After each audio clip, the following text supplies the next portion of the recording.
Okay, welcome everybody. I'd like to call the meeting to order at exactly 9 a.m., Councillor Stone. There we go. I can confirm we have full quorum today. And with that, I would like to ask Councillor Fitzgerald if you wouldn't mind reading the land acknowledgement, please. Thank you, Worship, and good morning, everyone. I would like to respectfully acknowledge that we are on the traditional territory of the Anishinaabe under the terms of the Robinson-Huron Treaty number 61 of 1850 and the Williams Treaties of 1923. We commit to acknowledge, learn, educate, create opportunity, honor sacred places, and take actions towards real truth and reconciliation in support of our commitment to walk in the path together in respect, peace, and harmony for future generations. Thank you very much, Councillor Fitzgerald. With that, I do have a motion moved by Deputy Mayor Armour, seconded by Councillor Renwick. It is recommended that the General Committee meeting agenda dated Wednesday, April 26, 2023 be adopted as printed and circulated. All those in favor? And that carries. I forgot. I'll get a pen in a minute. Are there any declarations of pecuniary interest? Seeing none, we'll move on to agenda item number 4, which is invited and ceremonial presentations. And in fact, we do have an invited presentation from MPAC. It's a council orientation. And we have Caitlin Post from the Municipal Property Assessment Corporation, who is online, and we'll bring her in. Thanks very much, Natalie.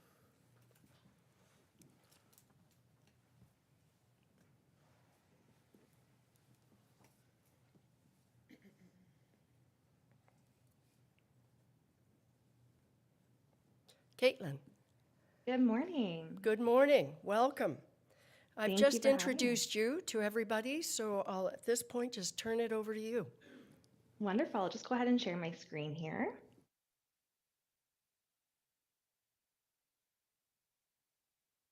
Okay, hopefully everyone can see that okay.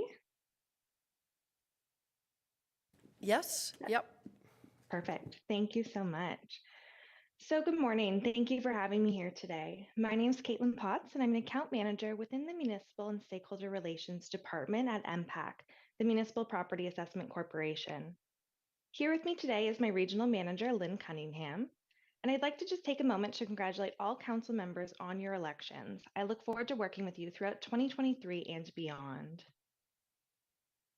At MPAC, we're Ontario's property assessment experts. Our job is to assess and classify more than 5.5 million properties across Ontario, worth a combined value of more than $3 trillion. Within the past year, Ontario has grown by approximately 45,000 new residential homes. And in 2022, that added on more than $37 billion to Ontario's assessment rolls. Every municipality uses our assessments to make informed decisions about their community, including the distribution of property taxes. Ontario's property tax system and these assessments generate approximately $30 billion in tax revenue annually. Now, there's 4 key players to Ontario's property assessment and taxation system. The provincial government, who's responsible for setting assessment and taxation legislation, as well as policies, and they also determine the education property tax rate. Under this umbrella is an independent body that adjudicates appeals of MPAC's assessed values, known as the Assessment Review Board, or ARB. And at MPAC, we're an independent not-for-profit corporation funded by all of Ontario municipalities.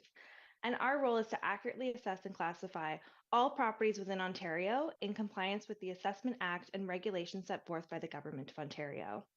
We are accountable through a board of directors appointed by the Minister of Finance. Now, municipalities such as yourselves determine their budget requirements, set tax rates, and collect property taxes to pay for municipal services. Municipalities will use MPAC's assessments, along with their established tax rates, to distribute their tax requirements to ratepayers. And finally, the property owners. Property owners will pay their property tax bills and help set market value through ongoing purchases and sales of property. As you can imagine, maintaining Ontario's property database is extremely important. Property data is continuously updated so that municipal records are accurate when our municipal stakeholders are making important tax decisions. Maintaining Ontario's property database includes inspecting and assessing new construction, additions, or renovations, responding to property owner inquiries, and working with them to help them understand their assessment. We also support municipalities through regular meetings. We offer a platform called Municipal Connect, where our municipal stakeholders can obtain assessment related information within their municipality. And we work collaboratively on projects that are important to municipalities, such as digital building permitting. We also have important statutory duties, such as handling requests for reconsiderations, which is when someone disagrees with their property's assessment. And we maintain people data by tracking school support for over 5.5 million properties across Ontario. Monitoring the market and assessing newly built and renovated properties are things we do every day to keep our property data current. And we also periodically update every single property assessment in Ontario based on the same legislated valuation date, which we refer to as an assessment update or a reassessment. The valuation date for the most recent assessment update, which took effect in 2017, was January 1st of 2016. This is when we determined what every single property in Ontario could have reasonably sold for in its current state and condition at a particular point in time. Regular revaluation of properties ensures that assessments stay up to date, and similar properties of similar value in the same municipality pay similar property taxes. Provincial legislation determines when MPAC conducts each province-wide assessment update, and they also determine the valuation date for each update cycle. The province-wide reassessment that was scheduled to occur in 2020 was postponed by the province to provide stability and certainty to Ontarians and to enable municipalities to focus on responding to the challenges posed by the COVID-19 pandemic. As a result, property assessments continue to be based on a legislated valuation date of January 1st, 2016. MPAC continues to maintain and update the assessment roll to reflect any changes that occur to a property, such as new construction or improvements. And when it comes to new buildings or structures, MPAC will determine a value as of January 1st, 2016, to ensure equity when comparing to existing properties. Ontario's property tax system is based on everyone paying their portion of what it costs to deliver community services. And to do this, all properties are assigned a value at a common valuation date. And this is a principle we call current value assessment, or CVA. It's the price a property might reasonably be expected to sell for if sold by a willing seller to a willing buyer after appropriate time and exposure on an open market. Now let's spend a moment here to talk about valuation and how properties are valued in Ontario. So we have three different approaches. We have the direct comparison approach, the income approach, and the cost approach. And your type of property will determine which type of approach is applied. The direct comparison approach is where we analyze recent sales of comparable properties that were sold for similar or identical use as the property that is to be valued. It's also important to note that we use only valid open market transactions when we do that analysis. Now, the direct comparison approach is commonly used for our residential properties. Next is the income approach. The income approach is the ability to earn revenue that's tied to the real estate and not the business that might be run out of that location. So, in other words, it's not the revenue that's being generated by, say, the Walmart, for example, but rather it's the income by way of rent that that landlord can collect from the ability to lease that space to Walmart. Next is the cost approach. This approach is used when a property type is so unique and rarely sold in the open market, so we're unable to rely on the direct comparison or income approach due to lack of data. And when it comes to the cost approach, there's a three-step process. So first, we calculate the cost of replacing buildings, structures, and other accessible fixtures on the land. And then we apply a deduction for depreciation on all structures due to age and any functional or economic adjustments. And finally, we'll determine the value of land and add that together to produce an overall valuation. So we talked about how we value properties, but what would draw MPAC's attention to a property?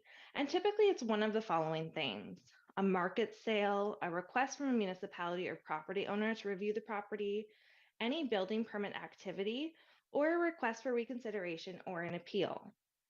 And when it comes to the building permits and plans, MPAC's role is to turn those into assessment for a municipality. Our municipal stakeholders rely on MPAC assessments to levy property tax. Each year, MPAC processes on average about 300,000 building permits, which would be for new developments, alterations, or any renovations that occur to a property.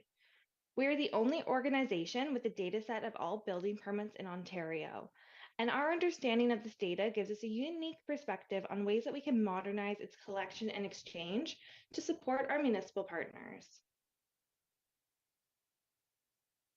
Now, after we've assessed a property or changed an assessment, we mail the property owner a property assessment notice.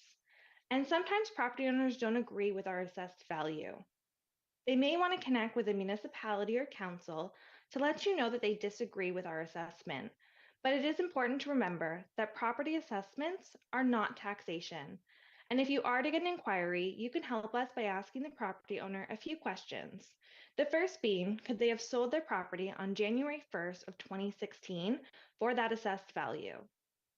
2, have they visited About My Property to review the information MPAC has on file regarding their property? The third being, have they visited About My Property to conduct a comparable research on assessment values within their area? And finally, if a property owner still disagrees, they have the option to file a request for reconsideration, which MPAC will review free of charge. And the fastest way to start filing that request for reconsideration is directly on About My Property on the mpac.ca website. Let's talk property taxes, and we can spend a moment here just to address the relationship between property taxes and assessment. Assessments distribute taxes, they don't determine the taxes paid. When a province-wide assessment update occurs, the most important factor is not how much the assessed value of a property has changed, but rather how the assessed value has changed relative to the average change in that class in that community. This concept was explained in a recent MPAC toolkit that was shared out and is also available on the mpac.ca website. And as I mentioned this toolkit, in anticipation of the next province-wide reassessment, we have implemented a strategy to address misconceptions about the relationship between assessed value and taxation, including resources for municipalities that will ensure when an announcement is made, we're ready with the support you need. In the digital toolkit, you can find a new video that's called How Your Property Taxes Are Calculated based on the assessed value of your home. I would highly recommend taking the 3 minutes just to watch this video. It is extremely informative. So thanks for having me here today. A big part of MPAC's commitment to service is staying connected with our municipalities. So if not already, I would like to make sure you are subscribed to our In Touch newsletter, which is a monthly municipal e-newsletter, and that can be done on mpac.ca. And finally, as I wrap up, I just want to share my contact information as your local account manager, as well as my regional managers. If you have any questions, please feel free to contact one of us, and we'll do our best to answer your questions. Thank you. Thank you very much, Caitlin. Great presentation. Hold on. I'm sure there'll be at least one question. There's one for sure that I can think of. And are there any questions from council? Yes, Deputy Mayor Armour. Thank you, Worship. Through you. Thanks, Caitlin, for the review of MPAC. With the property assessments being done in 2016, when do you anticipate the new property assessments to be completed? It's been 8 years now. So, Caitlin. Thank you. That Through was you, the Madam question. Mayor. I figured that would come up for sure. So at this point in time, the provincial government has not yet announced when the next assessment update will be, or what that valuation date will look like. But once we do have that information, I'll be sure to come back and we can have some meaningful conversations about what we're seeing within your municipality. Absolutely. thank you, Your Worship. Through you. So, Caitlin, just your opinion, I guess. Do you think it's going to be a huge shock to the landowners and property owners in the area? Thank you. Through you, Madam Mayor.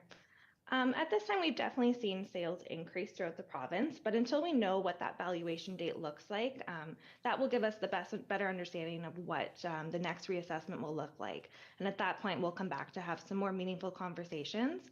We also do have that digital toolkit available, which can definitely help property owners to better understand their property assessment and any changes in the relationship between assessment and property tax. Thank you for that. Councillor Morrison. Thank you, Your Worship, and through you. Has there been any thoughts, I mean, the data is out there on a regional basis and a national basis and provincial basis on what the average increase has been since 2016. Has there been any thought of doing a bit of, if we did for instance, a 10%, if 2017 everything went up 8% and you did an 8% increase across the board, it would get us closer to current values and would be less shocking when 2023 comes around.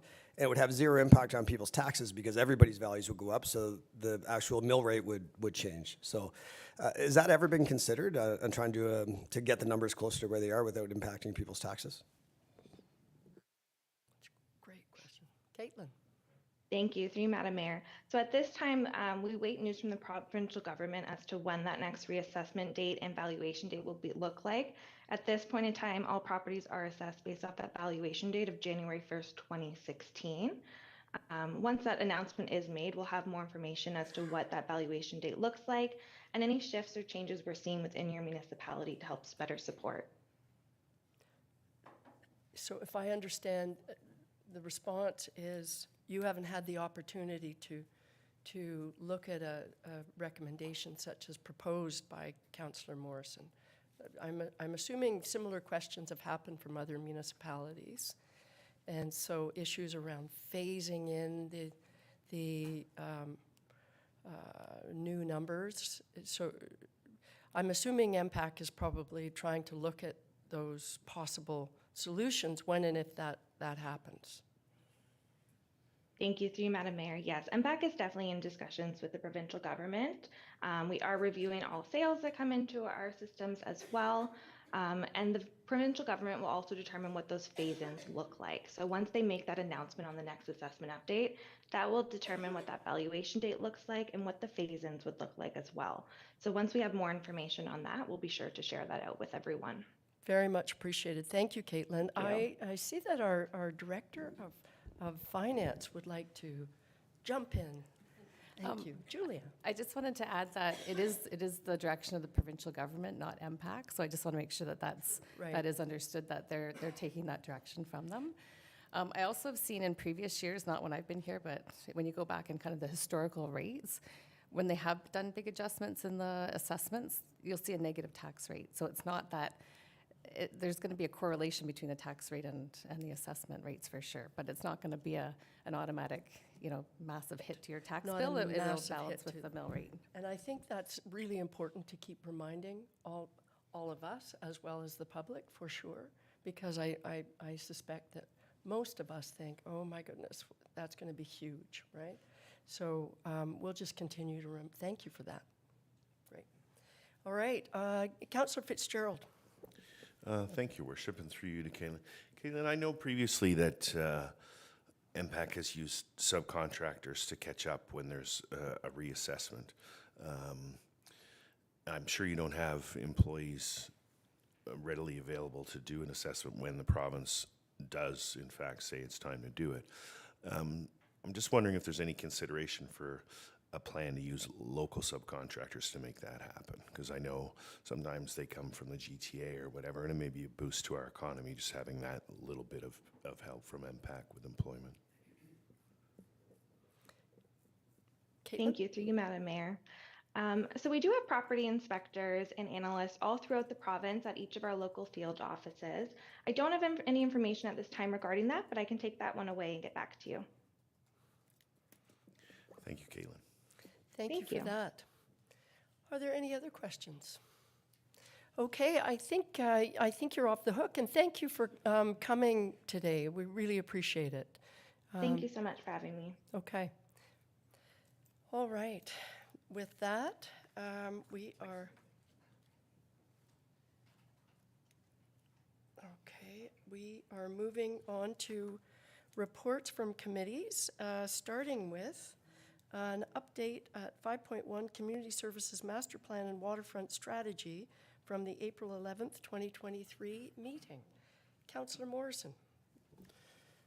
Thank you, Mayor Alcock. Yeah, we had a really good first meeting. It was very engaging, and everyone is ready to hit the ground running. It's early, so I don't have a whole lot to report. We did have two deputations. We had the community garden with Kim, and we had the proponents for the waterfront access in Echo Bay, and we had a robust discussion around that. And it brought around a bigger discussion about water access points throughout our community, which we'll be discussing later today. So it's a great meeting. Looking forward to the next one, for sure. Thank you for that. And moving along to 5.2, the Environment and Climate Change Committee. Yes, thank you, Worship. My apologies. I was wondering where that was. Okay. Sorry about that, Councillor Morrison. I actually did have a motion that we have to approve the minutes. So I do have a motion moved by Councillor Schumacher, seconded by Councillor Clark. It is recommended that the Community Service Master Plan and Waterfront Strategy Committee meeting minutes dated April 11th, 2023 be adopted as printed and circulated. And that, at that point, I was supposed to ask Councillor Morrison if he'd like to provide an update, but you've already done that. Thank you very much. Are there any questions or comments from? Nope. Seeing none, I will call the question. All those in favor? And that carries. Thank you. All right, I have another motion moved by Councillor Morrison, seconded by Councillor Cloutier. It is recommended that the Environment and Climate Change Committee meeting minutes dated April 11th, 2023 be adopted as printed and circulated. And with that, I would ask Councillor Fitzgerald if you have an update. Thank you, Worship. Again, it was our first meeting of this committee, and everyone got a chance to get acquainted and introduce themselves and share a little bit of their background. So we have a very educated, eager committee, and we had a presentation on electric vehicle charging stations, and we had a takeaway where one of our members is going to investigate future needs and potential of what's required for a vehicle charging strategy in Huntsville. So good takeaway. We had some discussion about Earth Day, and it was a little too late to get engaged in this year's Earth Day, so expect big things from this committee for next year. Look forward to what comes in the next agenda. I think there's going to be some good things come out of all three of these committees, but I'm looking forward to what people bring to the table. So if there are any questions, I'd be happy to answer them. Thank you for that, Councillor Fitzgerald. Are there any questions? Seeing none, I will call the question. All those in favor? That carries.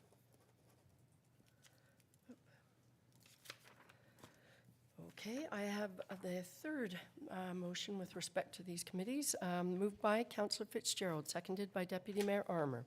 It is recommended that the Active Transportation and Public Transit Committee meeting minutes dated April 18th, 2023 be adopted as printed and circulated. And with that, I will go to the chair of the committee, Councillor Stone. Thank you very much. It was a great first meeting, lots of enthusiasm around the table, and the ideas have started to come forward. We used our first meeting to discuss and review the sidewalk master plan and all the missing links that the town is already in the process of making those connections. And we hope to get some real action items on the table at the next meeting. Any questions? I was very excited about that particular item. That's great. With that, I will call the question. All those in favor? That carries. Okay, and with that, we are now at 6.1 under new business, and we're moving to the community services section. And with that, I will turn it over to Councillor Schumacher to take over as chair. Thank you. Thank you, Mayor Alcock. And I have 6.1.1, and I have Trish Conley, who's already made her way to the table here to speak on report number CS 2023-11, the Muskoka Area Indigenous Leadership Table Friendship Accord, which is the whole thing normally called multi, correct? Yes. And I have motion moved by Mayor Alcock and seconded by Councillor Stone. It is recommended that the committee endorse the Muskoka Area Indigenous Leadership Table Friendship Accord attached as Appendix A to the report CS-2023-11. And Trish is here to speak to the report. Good morning, and thanks very much through you, Chair Schumacher. As you just outlined, I'm here to look for Council's endorsement for the Friendship Accord that has been vetted through MALT, which is the Muskoka Area Indigenous Leaders Table that the Mayor and the CAO also sit on. This Friendship Accord has been vetted through all 8 First Nations organizations in Muskoka, as well as all of Muskoka's municipalities. The previous council did see a draft and endorsed it at that time in principle, and so I'm here looking for your endorsement and happy to answer any questions. Are there any questions for Trish? And I knew Mayor Alcock would be right on that because this is right in her wheelhouse. Thank you, Chair Schumacher, and thank you, Trish. It's not a question of course, I'm over the moon in support of this. My only comment, I was surprised that we actually already hadn't. I was thinking, oh, why is it back? But as you said, I guess all we did was approve the draft before the signing. But it should be noted that it has already been signed by all municipalities and all of the participating First Nations. And it's a tremendous thing, and thank you for your input into this. Any other questions or comments for Trish? No? I will just say I think it's been great work that the council previous to this and we will do moving forward. I've seen a presentation from Tina Thomason from the district, and it is a great, great work and committee that has been established and continue. So with that, I will call the question. All in favor? And that carries. Thank you. Now to my next page, I get to move the meeting over to Councillor Fitzgerald to take over as chair for Operations and Protective Services. Thanks. I love how our clerks have us so organized. Thank you, Councillor Schumacher. I have a motion before me, which I will read, and it is moved by Mayor Alcock and seconded by Deputy Mayor Armour. It is recommended staff work with the Huntsville Curling Club to remove the stair assembly located between 6 and 10 Veterans Way and reinstate the municipal property to a pre-existing state at no cost to the town of Huntsville. And further that, reference to the winter maintenance agreement as noted in resolution number 238-19, previously adopted by council on August 26, 2019, be rescinded. And I think we have Michael Parniak coming down to give us a little presentation on this with Darmo helping him. This is Mike's first presentation at council, so take a deep breath, Mike. Everything's good. Thank you very much. Good morning, everyone. Yeah, so I'm here to present to council a report regarding the Huntsville Curling Club stairs between the town's municipal property parking lot at 6 or 10 Veterans Way and the Huntsville Curling Club property at 6 Veterans Way. So we were directed by council to investigate permanent options for the stairs there. They were currently they're wooden, and they were installed by volunteers from the Huntsville Curling Club. So we had directed building staff to go out and do an investigation to sort of get a status update on the stairs, if they're functioning properly. The report came back that they were structurally sound, but we did discover that there were no sort of defined property limits between the stairs and or sort of how far the stairs had encroached onto town property. So we had sort of been also directed to find permanent solutions for the stairs in terms of costs and associated costs with different materials. And we came up with some costing. Ultimately, we found that the current configuration of the staircase between the two properties opens up the town to some liability, as there's no agreement in place in terms of maintenance of those stairs.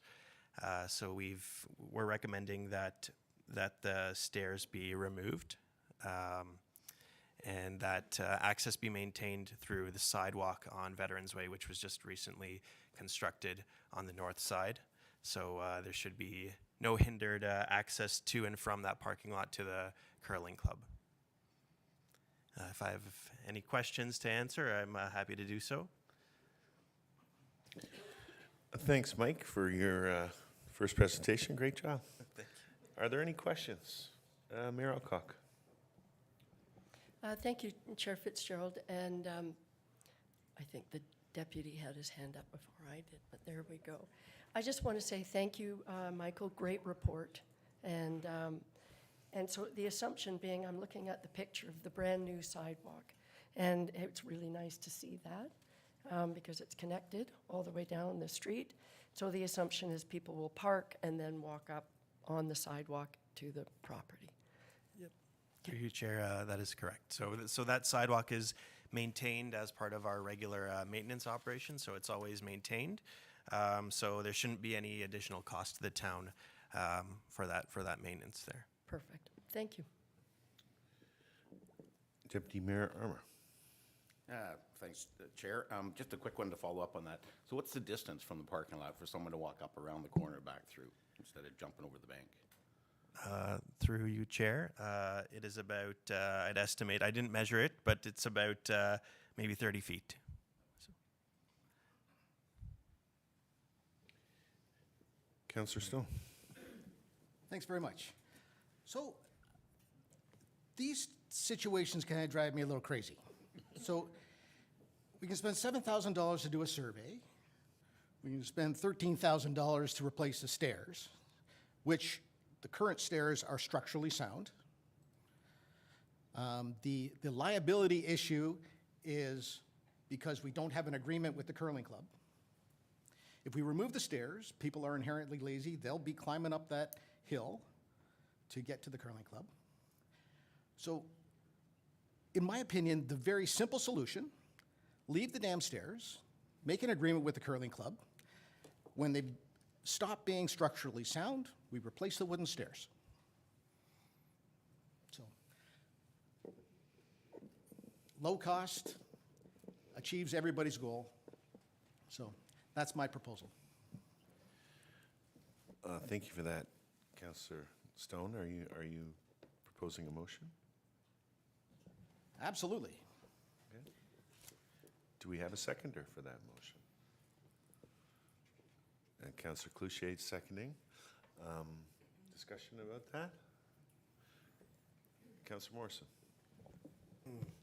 I wonder, we do have members of the curling club here. I'm wondering what their opinion is on not having the stairs at all. I know we've had many a discussion here about the stairs, and I tend to agree with Michael a little bit. If I'm parking in that parking lot, I have zero problem walking around, going up the sidewalk and coming in. There are accessible spots close to the building for those that would not be in a position to walk around. So I wonder, is it something that the town should be embarking on costs when people are parking down the road and walking all the way up to get into the curling club? So I just want to know if maybe this is something the curling club can weigh in on and what their opinion is on that. I would be happy to entertain some comments from the curling club, so if you could come down, please.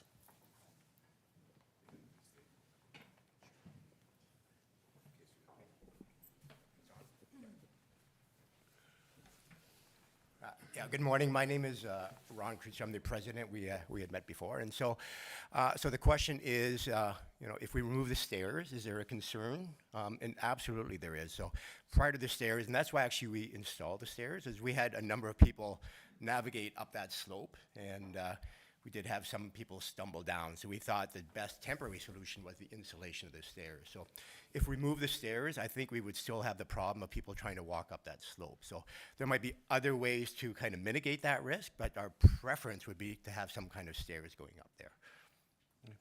Does that answer the question? Thank you for that, Ron. Yes, certainly. Councillor Cloutier? So, through you, Chair. So if you want to leave the stairs and you're adamant about having them, are you able to take on the responsibility of the stairs? Absolutely. As far as full Yes. liability, the maintenance of them, keep them shoveled and all that stuff, that the town doesn't have to have somebody go there and do that? Yeah, no, we wouldn't expect anyone from the town to go there, quite frankly. And so, yeah, absolutely. We had been maintaining them for the last few years. We would continue to do so. And we already have the insurance liability in place. And to Michael, the railing going down, there's only posts at the top and the bottom. Should there be support halfway down? Like, I don't know exact building code here. Just the railing doesn't seem to, very strong. Michael? Through you, Chair. So our building staff had done an assessment, and they didn't flag any structural issues with that assembly there. So Mayor Alcock, you had a question? Thank you, Chair Fitzgerald. And I think the last question sort of answered, the last answer. Sorry, the curling club does have a liability in place for this. Yes, for the stairs and the parking lot, because we were actually maintaining the parking lot. Right, okay, and I guess I have to be reminded about that, and as well, and obviously no problem entering into an agreement with the town. That's No. simple, and I'm assuming it would be, I guess I'm directing this to you, Michael. This would be a simple, straightforward legal agreement, not terribly complicated. Michael? through you, Chair. We would have to work with our agreements coordinator to sort of finalize the details of that, because I know that there was an agreement that was to be in place with the town, and it had never been finalized. Right. So we would have to take a look at that and revisit what exactly was mentioned there, and maybe take an opportunity to rewrite it and just make sure all the bases are covered. Perfect. Okay, thank you. Any further questions? Councillor Clark? Go ahead. Thank you, Chair. So, Michael, good job on your first report today. So just a couple of questions. You mentioned in your report about liability if the stairs were to be kept at the current location. I just wondered if you could elaborate on what those liabilities would be. And the second thing would be if we were going to keep the stairs, would we be required to do a survey? Because there is a cost associated with that. I think it was about $5,000. So thank you. Michael? Thank you. Through you, Chair. So with discussions with various departments in the town, the liabilities there, sort of when something happens on town property and we don't know the exact encroachment of those stairs onto town property, everyone sort of gets called into question in terms of trips, slips, and falls. So that was sort of the liability aspect there. In regards to the survey was sort of outline where exactly the extents of that encroachment are, so we could sort of finalize it in the agreement. We could negate that survey or that requirement for it if we had sort of a more comprehensive agreement outline that the ownership of the stairs will solely be owned by the club. That way we could reduce that requirement for that survey. So maybe it wouldn't be necessarily deemed necessary at this point if we were to finalize an agreement. But that's sort of the answer there. Thanks for that. Michael?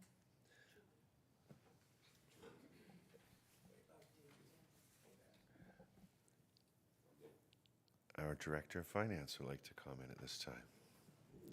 Sorry, I just wanted to add to that if the stairs are on our property, we can be called in if there is an incident on those stairs, and even if we do have an agreement with them and they have their own insurance, our deductible is $50,000, and we generally hit that when there's an incident we're trying to get out of the agreement. So just to make sure that you're aware of that our deductible is $50,000. And Deputy Mayor Armour, I believe you were...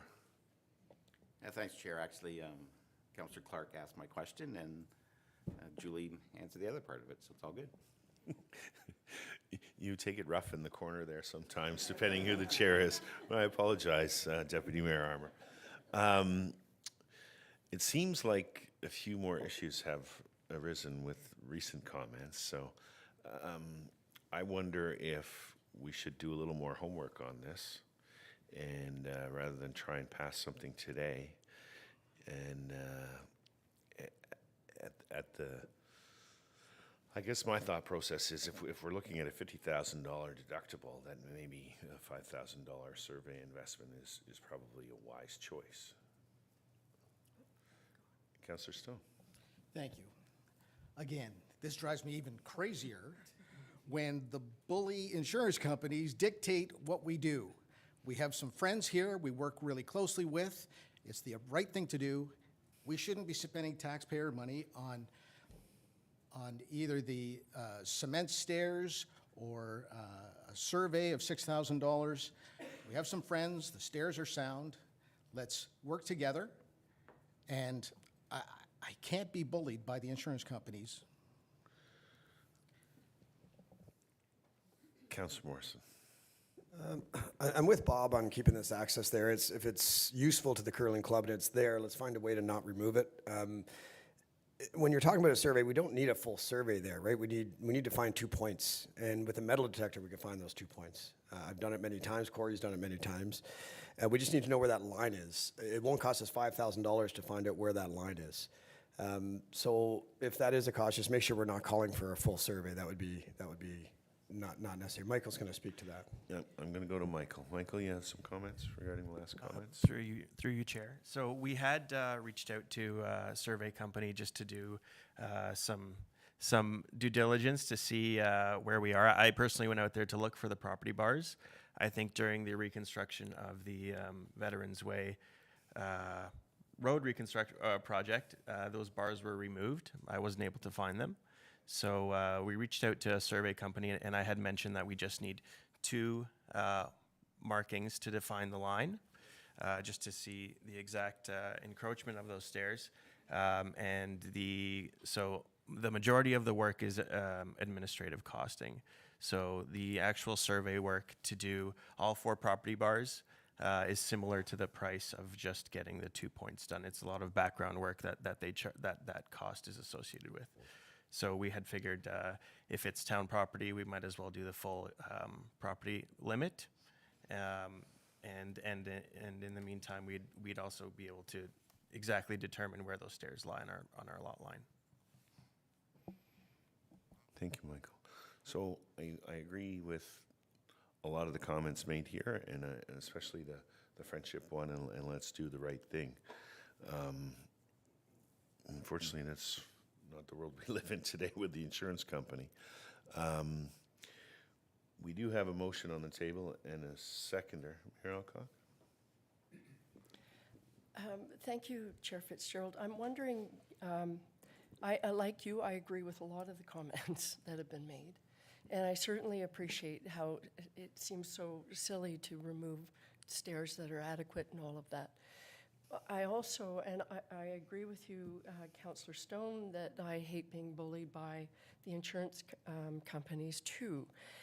Having said that, I feel like I would prefer to know some of the answers about, yes, I hate being bullied, but how often are we in a situation where, in fact, we do have to step up regarding some claim or whatever? And I suspect we're probably not going to like hearing the response. I don't know.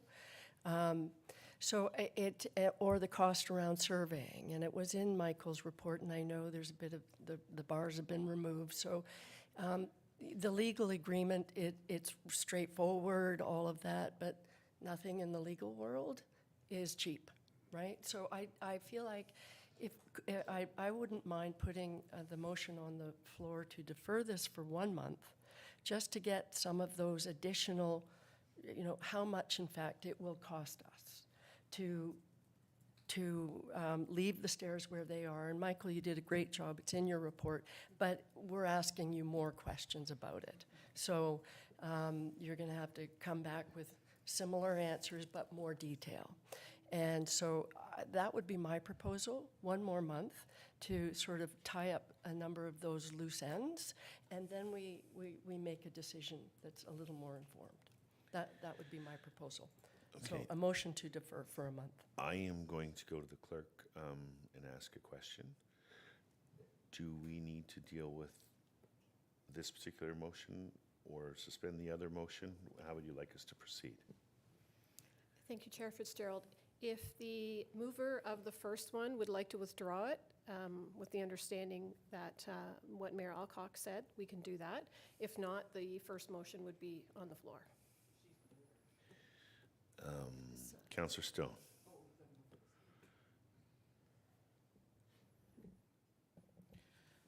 Yes, I'm happy to wait till next month to put this motion back on the floor. And the seconder's okay with that as well? Councillor Cloutier? Yes. All right. Do we have a seconder for Mayor Alcock's? Councillor Renwick is a seconder. I will go to Deputy Mayor Armour for questions or Yeah, comments. thank you, Chair. I'm just trying to look at this from a different angle to see if we can, remove some of the barriers that we're seeing here. I'm just wondering if we were to maybe investigate selling this parking lot for $1 or whatever to the curling club, and they look after it, they maintain it, it becomes their stairs, we don't have to worry about it. But in the fact that if the curling club ever moves, that the property comes back to the town of Huntsville, and in the current time, you keep it maintained and it stays open to the public for parking. Just a thought. A reversionary agreement. Okay. So,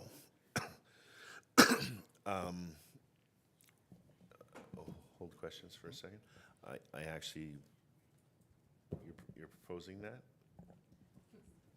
Absolutely, you can add it. Okay, so this, with a postponement, this would be a good thing to have a seconder and to come back with that information. So do we have a seconder for that? Councillor Stone. And the clerk is going to comment once again. Thank you, clerk. If Mayor Alcock is fine, we will just add that to her motion to postpone, and I can put it up when you are ready, Chair Mayor Fitzgerald. Alcock. Okay, so I think great idea, Deputy Mayor Armour. And you have some further comments? I just want to make sure the curling club be okay with that.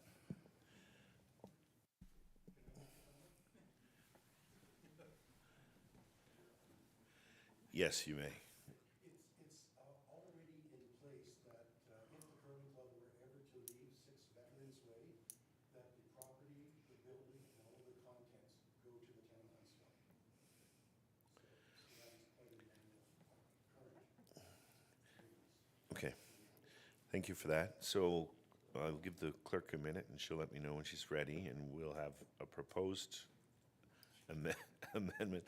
Can we pull that up on screen so we can all have a look and make sure we agree with it? And again, Deputy Mayor Armour, what a great idea.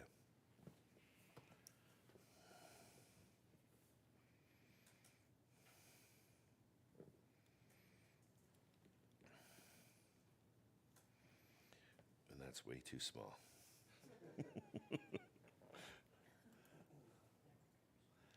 So, moved by Nancy Alcock, seconded by Helena Renwick. It is recommended report Ops 2023-15 Huntsville Curling Club stairs be postponed until the next meeting to request staff to obtain additional survey costs and investigate the possibility of selling the parking lot property to the Huntsville Curling Club.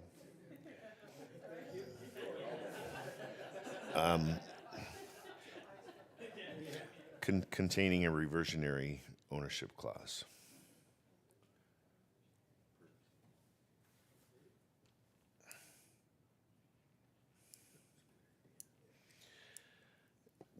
Our CAO would like to chime in on that. Everyone's in on this one. Who knew a set of stairs could provide so much excitement at a council, at a Thank you, committee Mr. meeting? Chairman. We just at council talked about clarity and making sure everyone understands what's being asked. So I want to make sure that this resolution reflects that. So I think it should say the parking lot property to the Huntsville Curling Club for exclusive use, because my understanding is that it would be sold to the curling club and it would not be a municipal parking lot. Is that what you were proposing, Deputy Mayor? I was more leaning on the fact that it would still stay public. So That'd you be used for the would- summer, especially for summertime. So you would like for us to investigate selling the property to the curling club, but it would remain as public use, so not exclusive? Okay, thank you for the clarification. I thought you were looking at selling it directly to the curling club, okay. Ron, go ahead. Yeah, sorry, through you. So I just want to clarify. So when I hear selling, I hear dollars and. Dollar.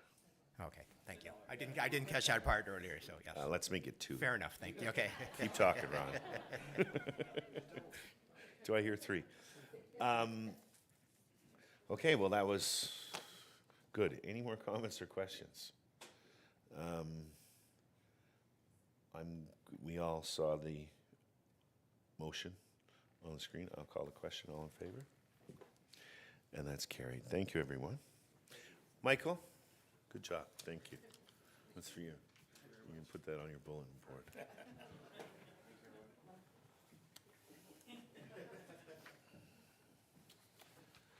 All right, I need a minute to gather. I mean, that was over the top.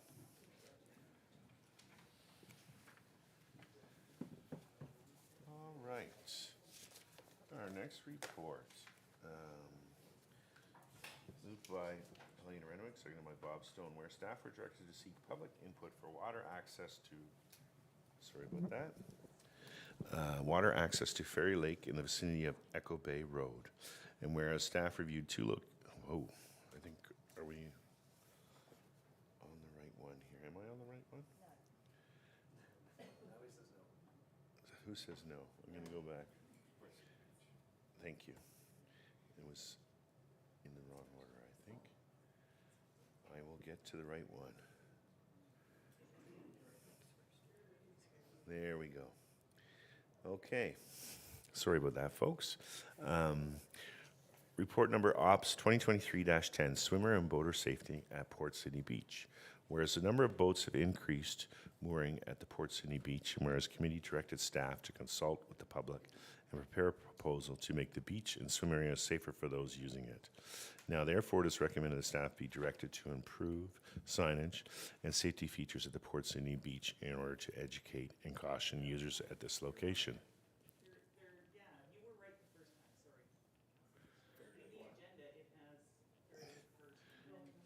No, it does not. So, in order to educate and caution users at this location. And further additional comments provided by the public outside of signage and safety features be presented to the Community Services Master Plan and Waterfront Strategy Committee for review and consideration. And further, that staff review and update any necessary agreements with the Ministry of Natural Resources and Forestry with respect to the current use at the Port Sydney Beach and report back. Sorry about the confusion in the agenda, and Colleen. Thank you, Chair Fitzgerald. So we did do on-site at the Port Sydney Beach in the fall of 2021. We did hold a public meeting there, had great community attendance to that meeting, and got some great feedback. The results of all of that are contained within the report. Some attachments that also give some background on the historic agreements that have been in place at one time at that property. And I'm going to say over the last 3 years, we've seen a huge increase in use at the property, both in many different capacities. So the boat launching, the boat mooring, day use traffic for boaters, swimmer use in the water, swimmer use on the beach. So there are a lot of uses at that property, and our goal with this report and the public consultation was to improve any safety features that we could and make all of those uses happen at the same time in a safe fashion for all. So the information related to the myhuntsville.ca page that was done at the time, it was linked in the report as well, just for people to refresh people's memory. And even though the content was sort of gathered a little bit of time ago, we've got a fresh council now, so to move forward and put that information in front of all of you and review the staff recommendations. Both Tarmo and I are prepared to answer any questions if you have any related to the content and or our recommendations. Thank you for that, Colleen. I will go to committee. Any comments or questions? No comments or questions. Councillor Schumacher. Thank Thank you for the report, and thank you for the work I know you guys had done through the past council with this. So yeah, we're looking at, like, the swimming area in Creekside Park would still remain there for people to swim, and then looking at a better way of mooring those boats. So our recommendation doesn't speak to changing any of the current mooring or current buoy lines. They would remain the same. We hope through education and more signage to just make awareness more paramount at the site so that the other users, so people are cognizant of the other users on the site and areas that they should avoid at those types of things. So through we do have a life-saving ring, rope, et cetera, on site already, so that's been an improvement in the last year or two. And then with some additional signage, we can certainly make the general public's awareness heightened to avoid any safety concerns. Thanks for that. And I think all the information that was in all the public input that was received to date will go forward to the committee. Absolutely, yes. So the information will be being forwarded to the Community Master Plan and Water Strategy Committee. Because I know there were several ideas put forth by the Yes. public for improving use and day use and dockage and that kind of thing. So great. I think it's great that we have this committee set up and they have an overall picture of what needs to happen with the waterfront. So if there's no further comments or questions, I will call the question. All in favor? And that's carried. Thank you.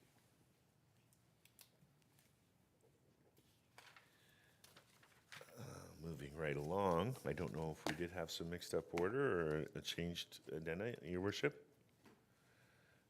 We figured out the mix-up, just so, actually, the clerk figured out the mix-up.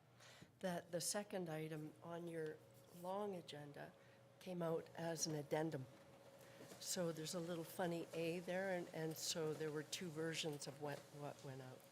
Thus the mix-up. Just wanted to say. Very good. So we've addressed it, and we're going to deal with everything that's on the agenda. So you're up again, Colleen. So I'll read the motion. Moved by Dion Schumacher, seconded by Scott Morrison. Sorry, I apologize. That's the last one. This mix-up's going to follow me through the whole meeting. I'll be glad to get this part over with. Moved by Helena Renwick, seconded by Bob Stone, whereas staff are directed to seek public input for water access to Ferry Lake in the vicinity of Echo Bay Road. And whereas staff reviewed two locations, one being the original road allowance between lots 15 and 16, concession 14, Brunel, at the end of South Ferry Lake Road, Site A, and the other being 255 Echo Bay Road, known as Thailand Park, Site B. And whereas based on public input, staff have determined Site A as the best location for public access to water by means of a pedestrian path only, no dock. Now therefore it is recommended that staff be directed to engage a consultant to design a suitable pedestrian path to reach near the water's edge at Site A to allow members of the public to access the water for various uses at this location. And further, that funds for the design phase of this project will come from parkland reserves up to an amount of $10,000 for Site A. And further, that the results of the design be presented to the Community Services Master Plan and Waterfront Strategy Committee for review and consideration for any budget recommendations to General Committee. Whew. Comments or questions? Anyone? I should offer Colleen the opportunity to speak first about it. Thank you, The Chair. agenda things put me off there. Sorry, Colleen. Go ahead. Thank you, Chair Fitzgerald. So we did host a public meeting on April 12th at the Active Living Center, where many members of the public came out to share with us their thoughts and ideas for the properties Site A and Site B. And I see a lot of them in the audience today, so thank you for your continued interest in all of this. And thank you to the councillors and staff people who came out to support the process as well. It was a very well-attended event, and that's exactly what we were looking for. At the same time, we did run a survey on myhuntsville.ca in order to gather more information. We had a really good excellent traffic on that page. And we had 93 people complete the full survey. Plus, some people did it in person and gave us the hard copies. Those are included in the report for your review as well. And many emails from people that live in the neighborhood and wanted to express some concerns and some suggestions. So we thank everyone who's given us this information. It's helped us to get to this point so that we can be aware of all the concerns and make informed decisions. So what we heard and what we've recommended here in the report is that we concentrate on Site A to give an access point that is accessible and safe to get people to the water's edge to have access. We did hear some other challenges on Site B, which is Tyland Park. And so that area, unless directed differently by council, will remain as it is for now, which still has opportunity for normal park use and water access, but at a different level. So we've identified where the funding would come from, should you see clear to give us that direction moving forward. And again, the results of this are going to go to the Community Services Master Plan Waterfront Strategy Committee for review and consideration. And then in future years, whatever is determined, designed, et cetera, and approved by committee, will go into future years' budget for consideration and further consideration. Thank you, Colleen. I think now we can go to questions or comments. Councillor Renwick. Thank you, Chair Fitzgerald, and through you to Colleen. I just want to congratulate you and your staff, or for you, for doing this report. I was there at the April 12th meeting, and it was an excellent meeting. Lots of people attended. I think you did a very good job at figuring out or listening to the public, and through the survey as well as people that were there. I had a number of people contact me as well, saying that there were certain aspects of the Site A that they didn't want the dock, and I think we've listened to that, so thank you for that. I think that's just a comment. I don't really have a question. That's it. Thank you. Thanks for that. I think it's great that we had so many people come out to that. I love when we have an engaged community on some of these things, and I wish we had more, but good for people to come out. Mayor Alcock. Thank you, Chair Fitzgerald, and I echo those comments for sure. I wasn't able to attend the open house, but I did go out to Site A, and I think your recommendation is great, Colleen. I guess the question I have is the 10,000 for the, up to 10,000 for the consultant report. It's a lovely site. It does need some work and keeping it in a naturalized state, but to make it a little more accessible because it's fairly steep. So I'm wondering if we're aiming to make it an accessible site to get to the water, or if we're just sort of cleaning it up a little bit in your mind. What's your thinking on that? Colleen? Through you, Chair Fitzgerald. And that's why we need to hire a professional to give us some guidance on what we can do to make it the best possible use for as many people as possible. The slope is challenging. There's no doubt about that. We need to do further research and engineering research out on site to determine what is possible, and find the property lines and make sure that we're getting a design done that's A, going to be suitable, and B, consideration for maintenance, et cetera, and usability. Perfect. Thank you for that. Thanks for that. And Councillor Cloutier, followed by Councillor Schumacher. Thank you, through you, Chair. Being at the site a few times now to look at it and go over and come up with some different ideas on Site A, different ones on Site B. My thoughts on the situation, at Site A, we have to remove trees. I understand they're the ones that, I'm not an expert, but the tops are dead on a lot of them, and that's a few bigger ones. So if they're removed, I think it'll make a lot clearer picture how to access the water. I'd like to see gravel up to the walkway, because there's kind of a big enough parking area there, like you could get 2 or 3 cars in. That way the cars are not on the road, not parked in front of the neighbors. If you look at the driveways, there's an angled driveway here and a straight one there, so there's not much for anybody to park on the road. So if we could put a few vehicles in there, not saying that they're gonna be used, but if we could put a few vehicles in there, a path down, I'd like to see if we're able to, without having the accessibility issue, is a good quality, top quality set of stairs. I believe there was some stairs there before when the dock was pulled out. So if we could get the stairs in, make it accessible, I think the people around there are okay at this point with no dock there. I mean, we'll leave that for the future, whatever. I think with no dock there, and we keep our minds open for the Tideman Park to maybe someday do something down there, but I don't want the door closed on Tideman Park. We can keep it open and our thoughts, but let's get Site A done as soon as possible, and then we can, the people there could have access from the whole area, and then we can find out the usage and anything that arises from that. Thank you, Councillor Cloutier. Councillor Schumacher.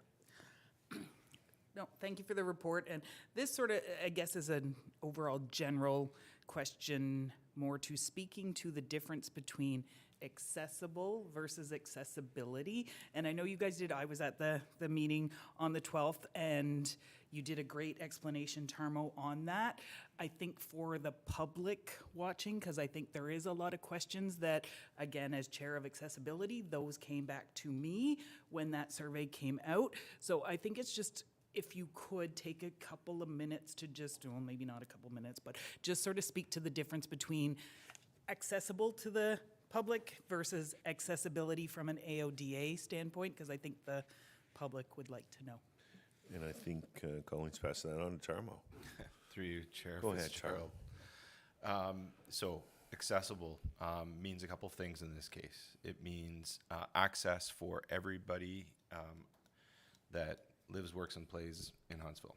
So visitors, residents alike, from outside the neighborhood, from inside the neighborhood.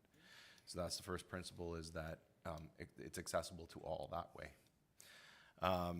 Accessible also means that we can safely access the water point. And that's separate and apart from accessibility in terms of legislated compliance for the AODA. We have a little bit of homework to do in terms of seeking some legal guidance on whether there are exemptions for shorelines and natural features related to accessibility. To the extent that we can make it compliant with the AODA is probably the better word, choice of words there. If we can make it compliant with the AODA in terms of having it accessible for wheelchairs and other you know, visual impairments, things like that. To the extent that we can do that, we would be looking at incorporating that into the design as well. But the two are very, very separate points. And we need to make sure that everyone has access to it, that wants access to it. But then we have to look at the accessibility in terms of AODA compliance as a separate issue. Thank you, Tarmo. And any questions or comments regarding that? Councillor Morrison. I guess a couple of comments quickly. On the accessibility, I'm hoping that with some legal advice, we can do something like this, but also look at the overall strategy for the town. I mean, I know at Hutchison Beach we have access, and I want to make sure we do have access for all to water, but it doesn't mean we're going to be able to have access to all for water at every point of contact, right? Obviously, at the Community Services Committee that Monty and I chair, we are looking at expanding access to water for those that don't live on water. So I wonder, I've read the report, great report, the work you guys have done on this is amazing. I wonder why Tyland Park at this time is not being considered for access or a dock. I've gone to both properties. I want to balance the needs of the people that live on the water next to these places with the needs of the people and the mental health impacts of the kids that want to swim. I do know that there's been issues at these locations. There's been noise, there's been partying. So on the bigger scale, I want to look at, if we did grant access, can we limit hours? Can we say, you know, as of this time of night, because some people, I mean, at the one point, the bedroom windows are literally right at that point. Is that something that we're allowed to do? And would that help us get more access to docks? Sarmo, you'd like to respond to that? Yeah, Thank you. through you, Chair. Council can pass bylaws to limit any activities that they wish, as long as it doesn't conflict with other legislation. In this case, noise bylaws, bylaws for access, limiting hours, that's all well within council's purview to do so. However, it always comes down to enforcement. So we can make all the rules that we want, but then we need to also enforce those rules, and there are challenges with enforcement. Being that we've got limited availability of bylaw resources on evenings and weekends, especially when these kind of issues come up, as well as the challenges that the OPP have with staffing currently. They would make enforcement more challenging. I wouldn't say impossible, but more challenging.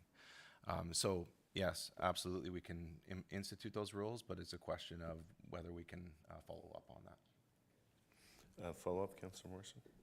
And that's a great comment that leads me to maybe a further point. Maybe there is something we can do as far as motion lights, you know, so people, because there's a lot of good people that want to use these access points, but there might also be some people that are doing stuff that they shouldn't be doing there. But on the bylaw enforcement, we have had discussions about increasing bylaw on evenings and weekends to deal with short-term rental complaints and things like that, to help short-term rental owners and and residents. Maybe this is a thing we can talk about on a bigger scale, that if we're going to provide more access to water, and which invites maybe some activities that shouldn't be happening, having somebody available on the weekends and evenings for both of those things might be a way to look at it. And we're not there yet, but it's something to consider. Sarmo, go ahead. Through you, Chair. In terms of motion lights and other security measures that can be considered, I would suggest respectfully that we would look at that through the design process, and then that design that we would bring back would be presented to the Community Services Master Plan and Waterfront Committee, and then could potentially be used as a blueprint for other water access points as well. Thanks, Sarmo. CAO Corey. Thank you, Mr. Chairman. So I was in attendance at the public meeting, and I know, although there wasn't a specific comment about whether there was the desire to have Thailand Park the access point, what we did hear was the desire of not to have it. And the reason being is because that was a park, and there was some concern about individuals crossing through that park to access the water at that location. So that was something we did hear loud and clear. Not that it wasn't wanted there, but we heard why it probably shouldn't be there. So I think that was an important piece for you to know that that was said at the meeting. Thank you for that. One more follow-up, Councillor Morrison? So to that point, if you look at both properties, the one is 60 feet with houses right at the water. The other is 100 feet with houses set back. So as far as impact on neighbors, and I know the neighbors at the Thailand Park very well, and I respect them, but I think there's less impact on those neighbors than there would be on the neighbors at Point A. I believe, and correct me if I'm wrong, when that land was originally developed, Thailand Park was supposed to be access to water for the people in that neighborhood. So if that was the original intent, maybe, I think as your report, you're saying, let's not close the door, right, Colleen? You're saying, let's look at that. I want to strongly consider looking at Thailand Park as an access point. I know we're stalled now, but I'd like to get there one day. Colleen. For you, Chair Fitzgerald, yeah, we certainly in the future can look at other possibilities and suggest even a phased-in approach if there are future wishes from council and committee. There is also stormwater outfall at Thailand Park. We'd have to consider that and how to work around it best. But yeah, it still is functionally, today, you can get to the water's edge. It's just, it's not, the recommendation of the report is just not to work on it first. But certainly, you know, given direction from council, we can do that in the future. Mayor Alcock. Thank you, Chair Fitzgerald. I just wanted to follow up actually on Councillor Morrison's suggestion, and I think the way the motion is written, it will get you to where you're wanting to go, because it's basically looking at the work at Site A without the dock, but doing the necessary design, and then kicking it to Community Services Master Plan Committee for further discussion. And if the committee feels it wants to expand and look at Thailand Park, whatever, that's all doable. So the way I read the motion, that sort of does that. Thank you. Oddly enough, Your Worship, I was just about to say that. Deputy Mayor Armour. Thanks, Chair. Always taking the glory, right? No, Colleen, great report. I'm just glad to see us going forward with this. $10,000, really, it's going to give us a really good information on what we need to do at that site, and it'll give us a site ahead for, Thailand Park at the same time. But good report, and we'll get this thing moving along so we can get people to the water this summer and enjoy it. So thanks. I look forward to Community Service and Waterfront Strategy Committee bringing this back to General Committee. So thank you, Arnold. There's no further questions or comments. Councillor Morrison, I did say one more last I promise time. this is my last one, and I just won't speak the rest of the meeting for today. I do understand the desire. I met with the neighbors at the site at the road allowance. They're very reasonable. They're okay with access. They don't want to dock. Just on mine and Monty's committee, I will at some point consider a small dock down there for kayak, getting in and out of kayak, things like that. Not where people could congregate, but I would want to do that in conjunction with the neighbors. So the neighbors that want to go down and launch their kayak, it's a bit unsafe the way it is right now. It could be easier and better if there was some kind of small dock there. So maybe that's something, I just want to put it on the radar that that's something that I'll be considering down the road. And I know Monty and I have had discussions about that. But it'll be in conjunction with the waterfront neighbors as well, so we can work together on it. That's all. Thank you for that final comment of the day, Councillor Morrison. I will call the question. All in favor? And that's carried. Thank you, everyone. My disjointed agenda is catching up with me again. I do have a motion, and I need a mover and a seconder. We'd like to suspend the rules of procedure in regards to a notice to allow for an additional discussion of the following matter: Port Sydney Rapids signage and life-saving equipment update. So can I have a mover and seconder on that, because it's not on the agenda? Mayor Alcock and Councillor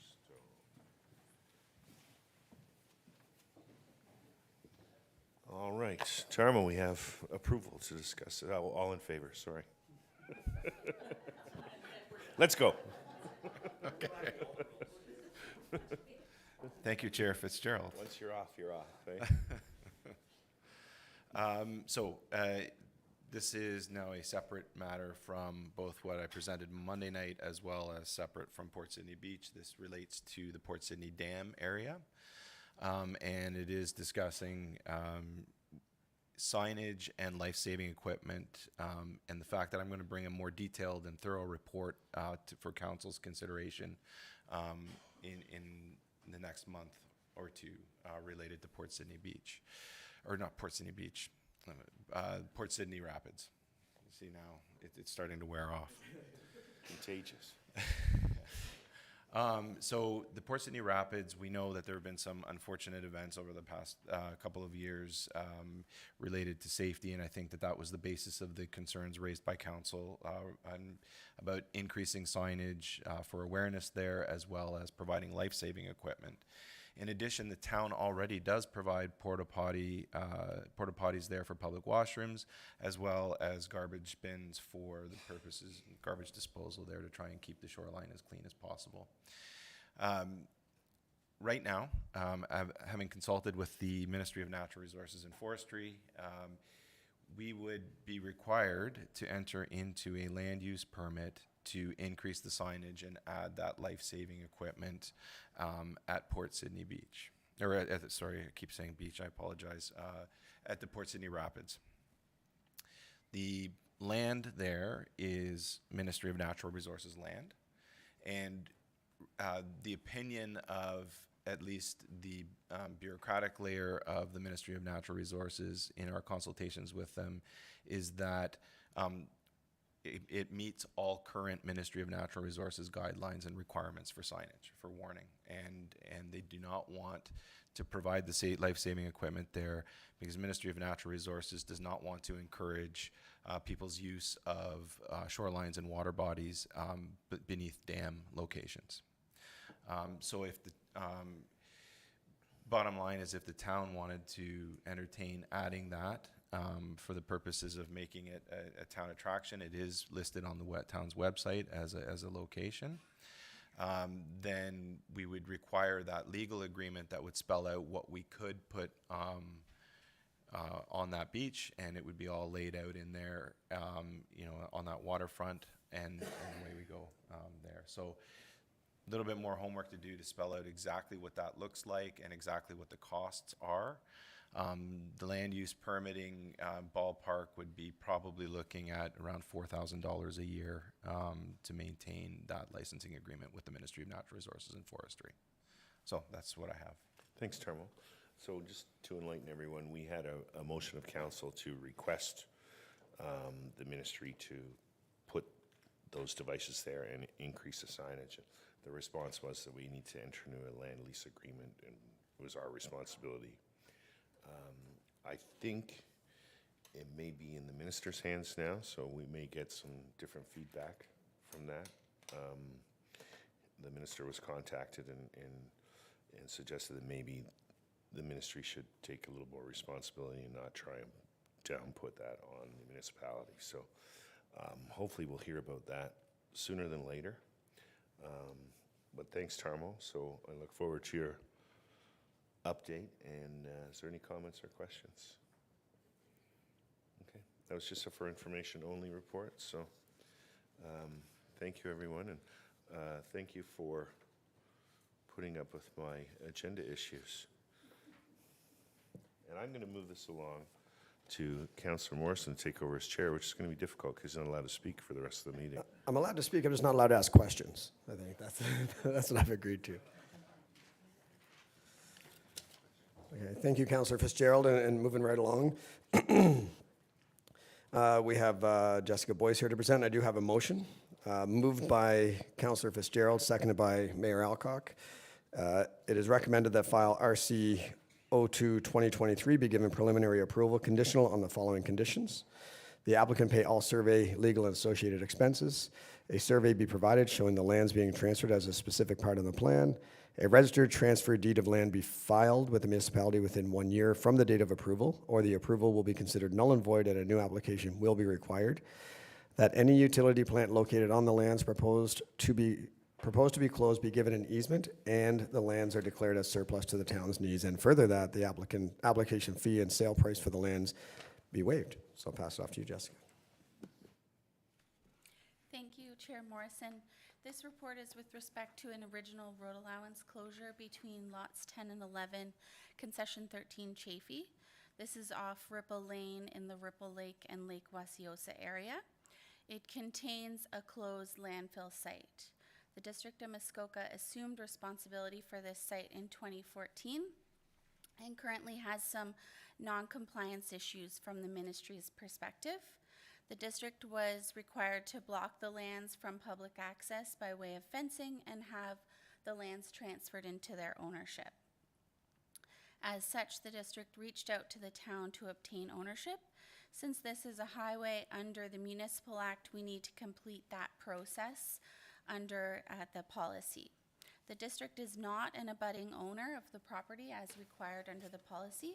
Both abutting owners have been contacted. However, the 30-day period to provide any objections has not lapsed. No objections have been received so far.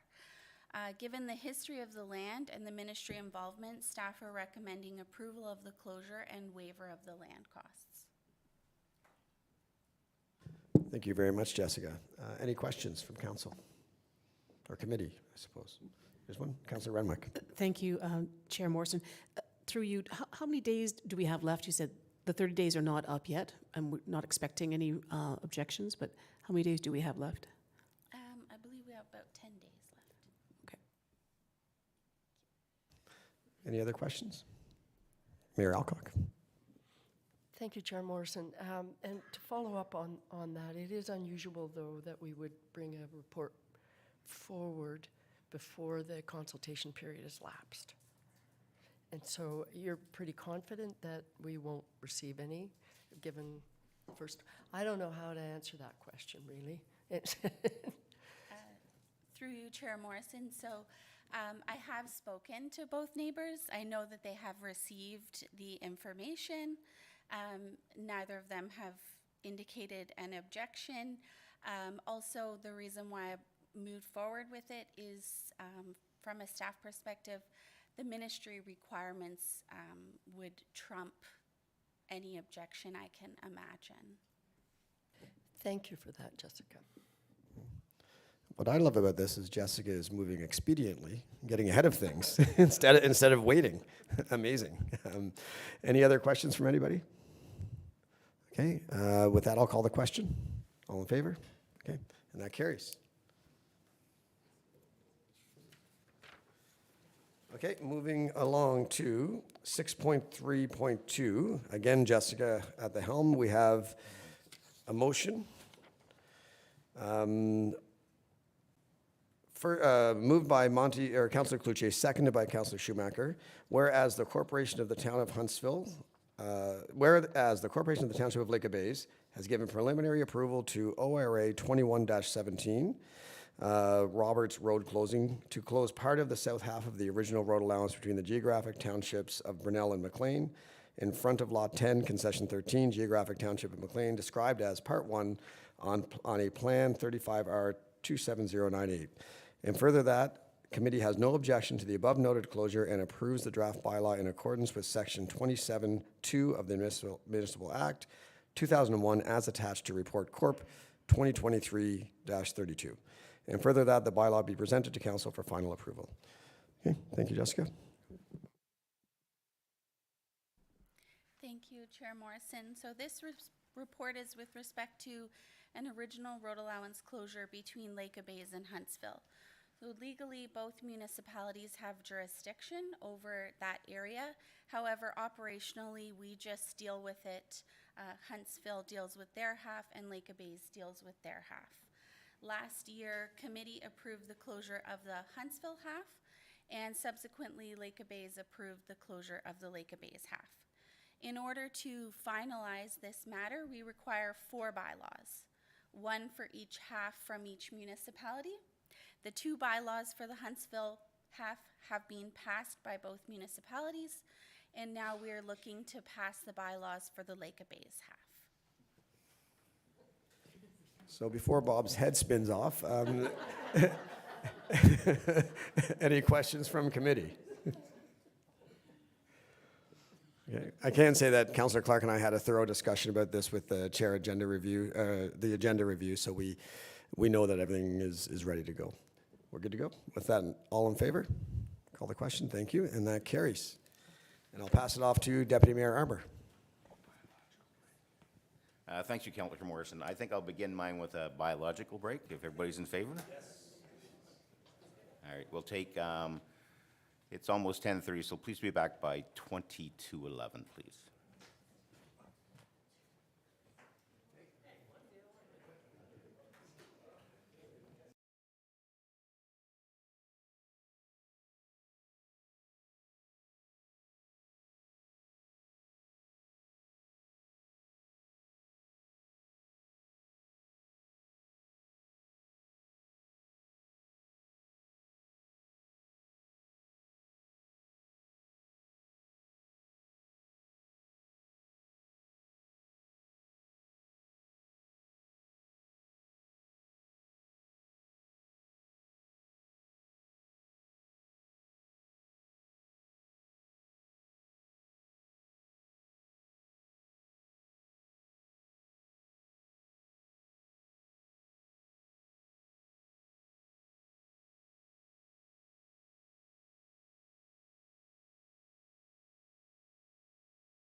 Welcome back, everybody. We're going to continue with the meeting. I see we have Kristen and Lauren down here already, so I do have a motion. It's moved by Councillor Renwick, seconded by Councillor Clark. In 2019, the town entered into a 3-year pilot project with the Huntsville Municipal Accommodation Tax Association, HMATA, ending in October 2022. And whereas in September 21, committee directed staff to create a new 2-year pilot transfer payment agreement with HMATA, ending in December 12, 2023. And whereas in January 2023, HMATA presented to council their new strategic plan. And whereas as a pilot project has been successful and both parties wish to continue the relationship.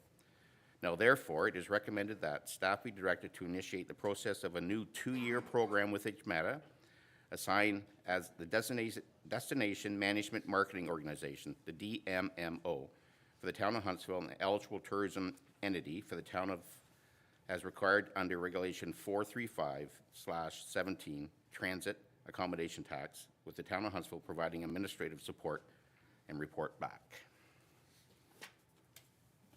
So the floor is yours. Thank you. So through you, Councillor Armour. The Huntsville Municipal Accommodation Tax Association, known as HMATA, presented their tourism strategy to council back in January. And within the strategy, it recommends that HMATA become the Destination Marketing Organization, which is a DMO for short, for the town of Huntsville.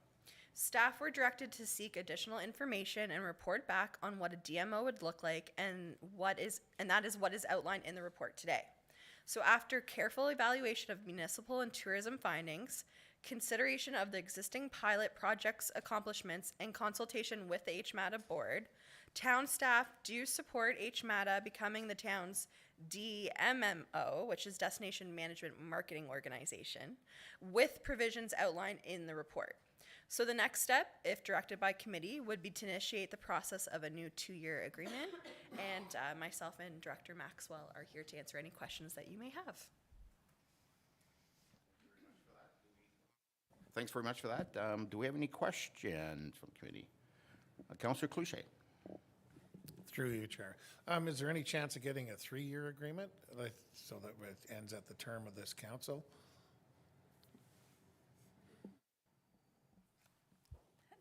Through you, Chair Armour. Absolutely, it's something we can look at and review.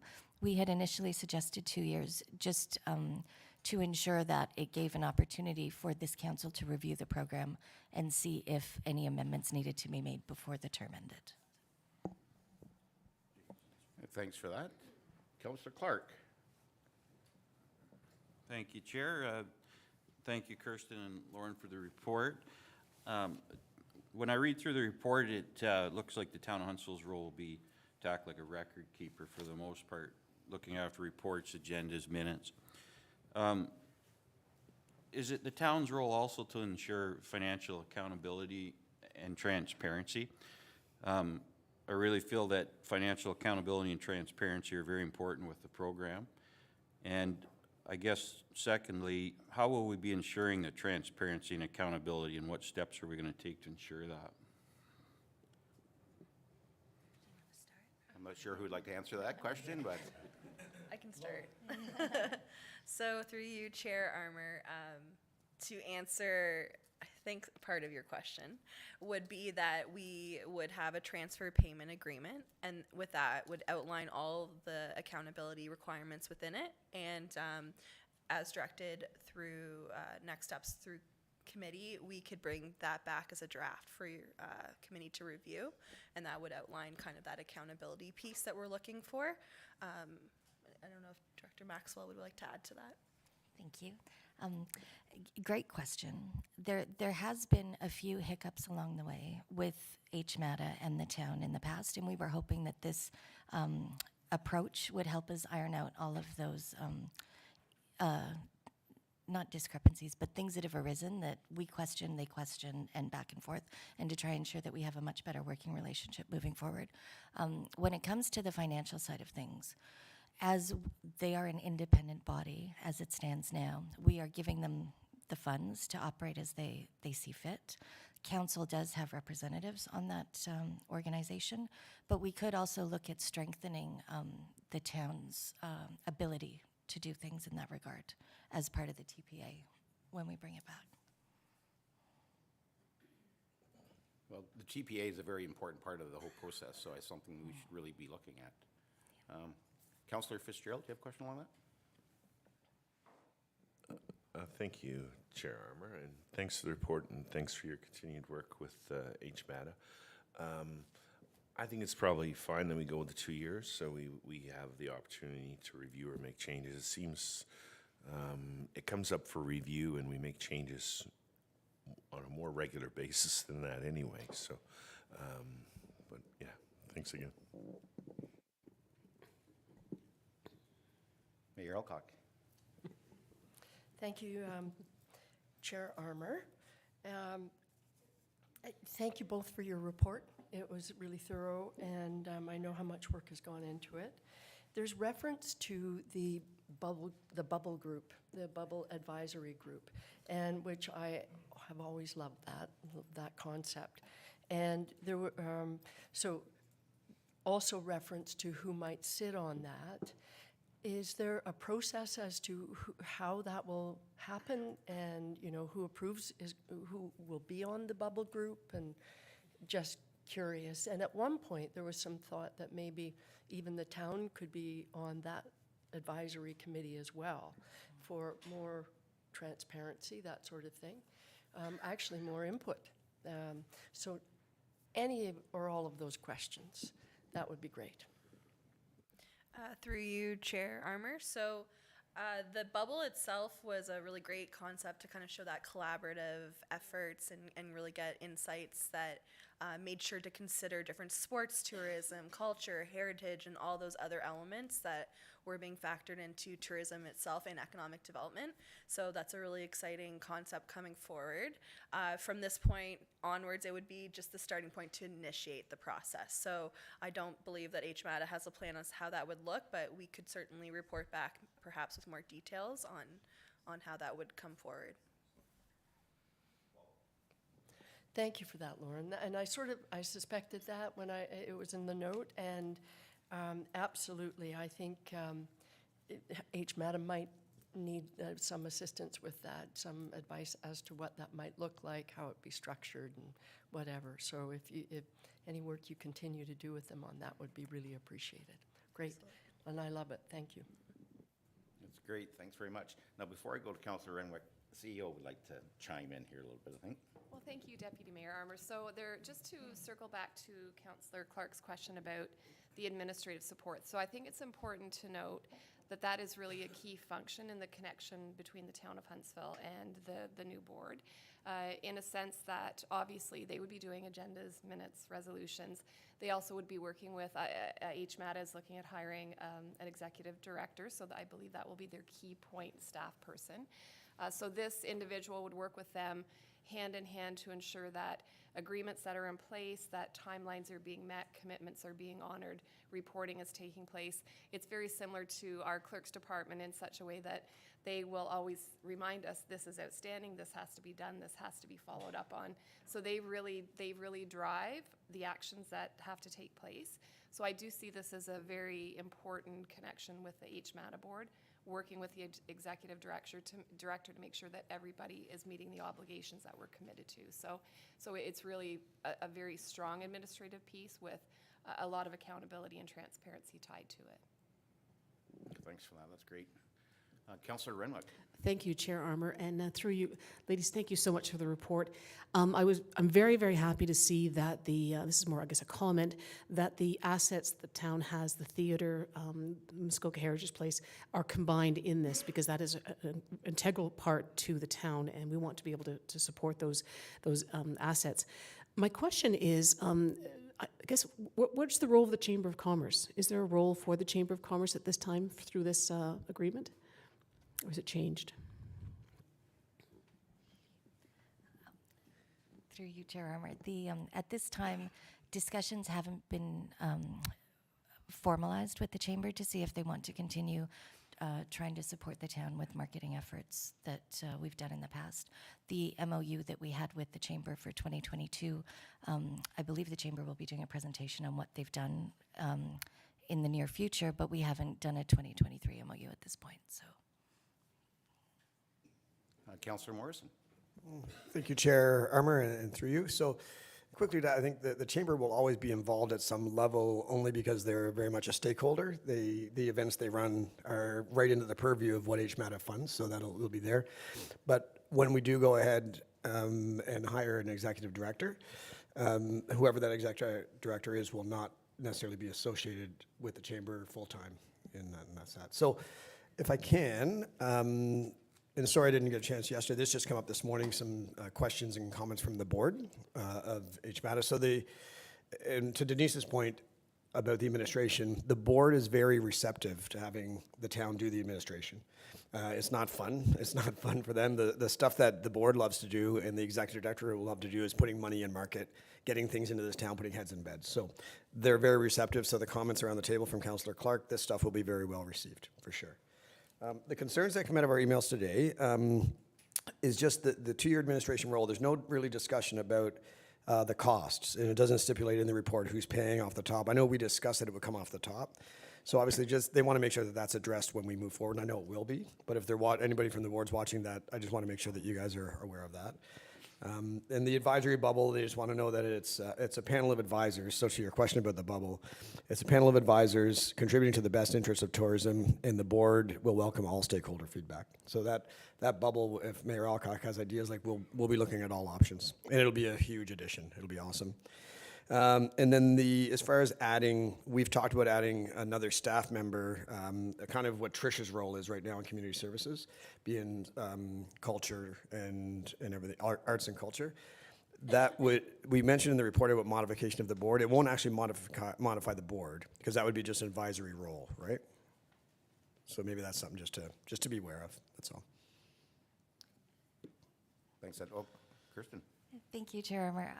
Yeah, it was suggested initially that the board composition be modified so that there was a representative from the town from a staff perspective that dealt with arts, culture, and heritage. The concern that was raised was that if it was an independent person outside of the town, they would have, they couldn't necessarily be objective. If it was, say, someone that did triathlons, they would say, yes, we want all the triathlon funds to be allocated. So we thought it would be best if it was a staff person, because then in that instance, they would be totally objective and represent all of those arts, culture, and heritage opinions. Yep. But the board was not receptive to changing the composition of the board whatsoever. Thanks for that. CEO. Thank you, Chair Armour. So just in addition to that, the discussion did take place, and one of them, in fairness to HMATA, one of the reasons they weren't receptive was because there is a requirement of the board to have so many members from the Hotel Association. So then, as we start adding individuals to the board as voting members, the requirement for them to have more representatives, and then all of a sudden you've got this massive board. So I didn't feel that the board wasn't receptive to that request of us to have a voting board member that covered arts, culture, heritage. It was really a lot to do too with the membership and the makeup. So we landed where they were totally supportive in an advisory capacity, which I think is hugely beneficial, because we already do have voting members that sit on there from council, and plus we have Lauren who represents us. So I felt at the end of the day it was a great compromise. Yep. Excellent. Is there any more questions? Just under the resolution here, do we need to actually mention the fact of the TPA in there? Or is that just part that we can just assume that's going to be part of the report that comes back to us?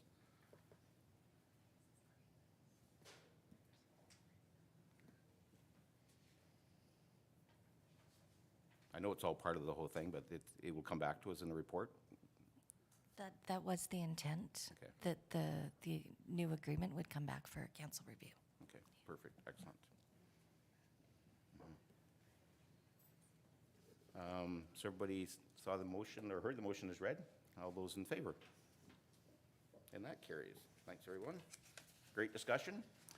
Now we have 6.4.2, DV 2023-56, short-term rental accommodation bylaw review. And we have Chris Nagy coming down, and this is just for information today. Thanks, everyone.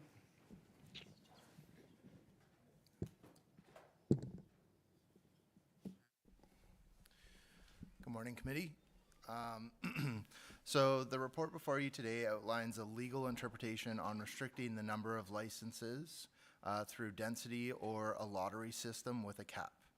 In short, the Municipal Act does not govern or give governance to this through the licensing regime of the short-term rental bylaw that it's been supported under.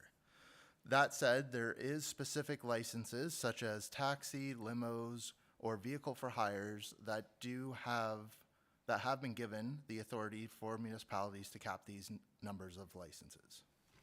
It has been brought to staff's attention that some municipalities, such as Tiny Township, have put these restrictions within the bylaw. However, it should be noted that Tiny's bylaw has been challenged along with their interim control bylaw and zoning bylaw. As this bylaw has been appealed, it was noted by our legal counsel that the tools and restrictions within that bylaw cannot be used by the municipality until it is heard by the courts. It is expected that this matter will be brought to the courts in the early months of next year. With respect to license numbers, I would like to note that there are currently 161 properties actively licensed with 56 applications under review. Of the issued licenses, 19 of them are within the Hidden Valley area.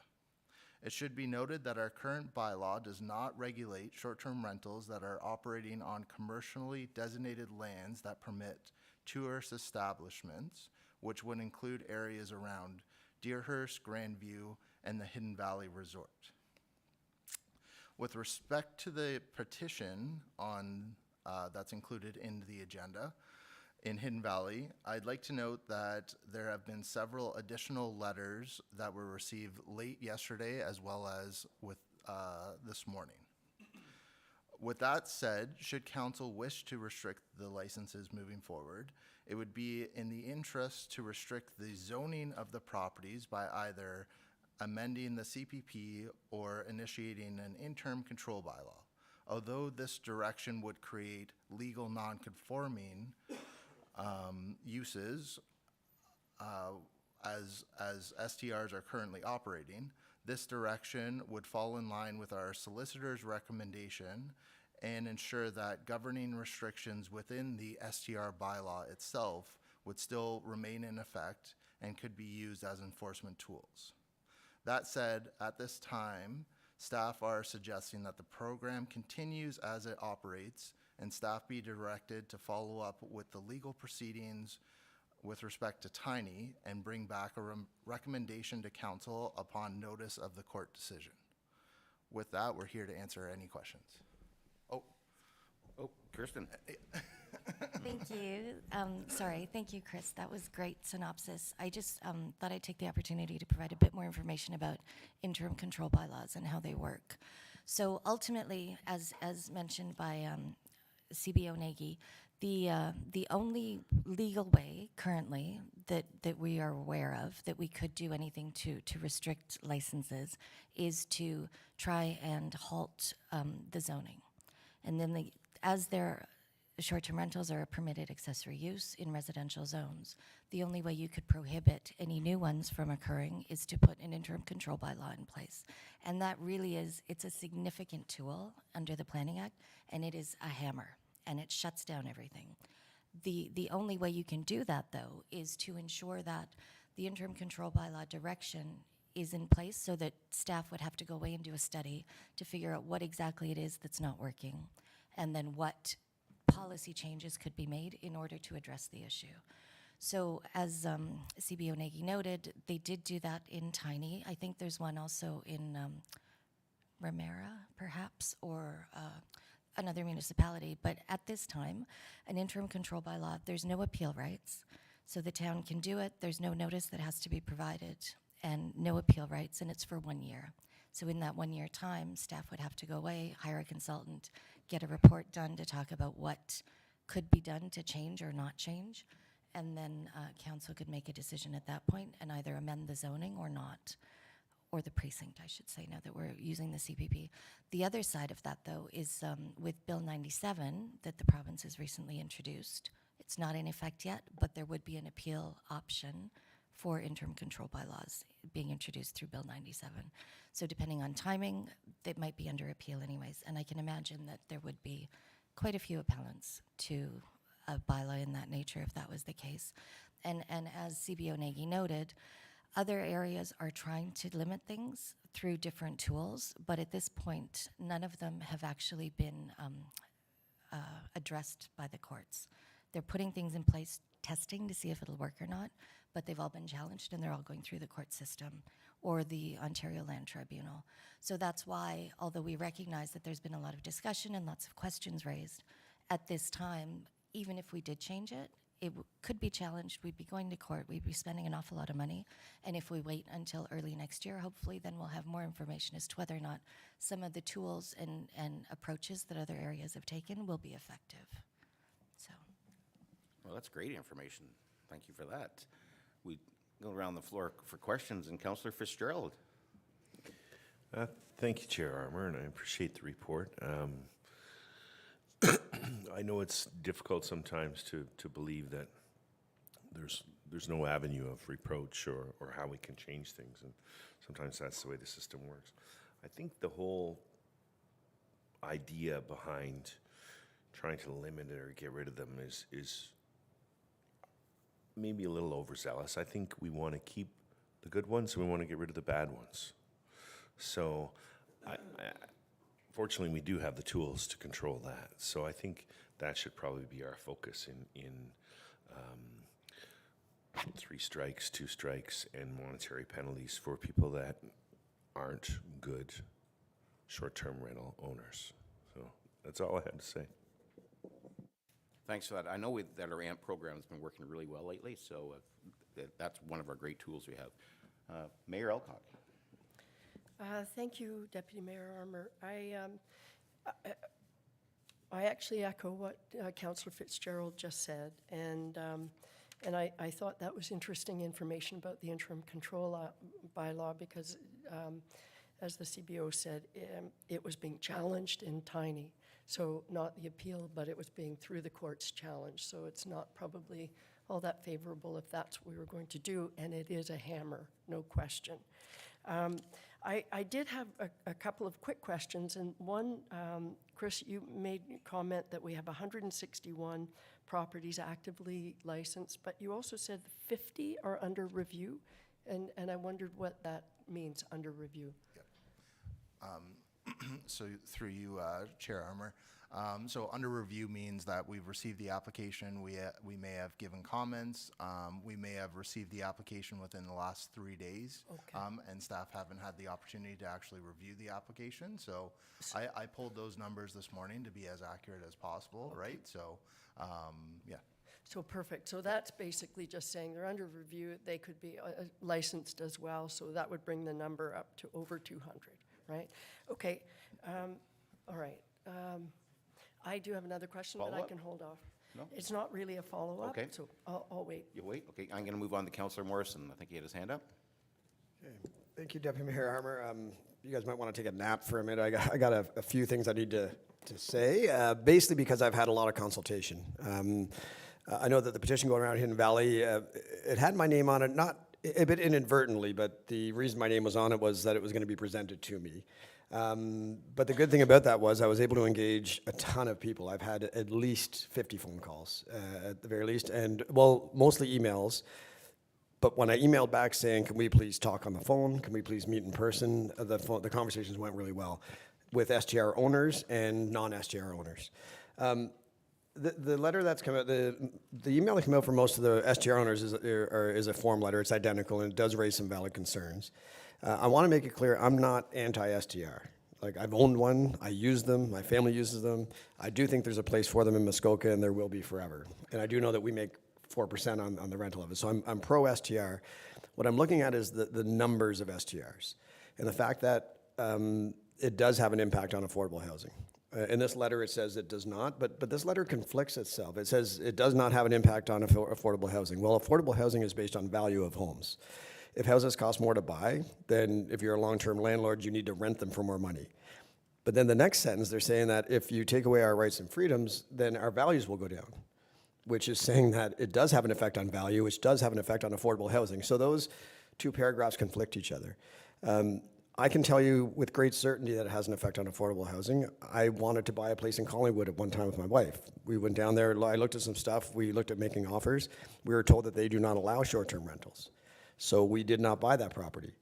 That property now has a family living in it or a long-term renter. If 15 people tried to do what I did and we got the short-term rentals, that's 15 units taken out of the rental pool and the family housing pool, right? The other thing too, like I just want to go through to address the points. The other thing too is talking about us taking away rights and freedoms. I want to make sure people know we're not looking to take anybody's rights and freedoms away. I don't want to take away anybody's short-term rental license who's gone through all the hoops and done everything with Mr. Nagy and done all the right things. Because truthfully, there are some amazing short-term rental owners in our town. They're ambassadors for our town. They promote tourism in our town. They bring people from all over the world to our town. This is not against them.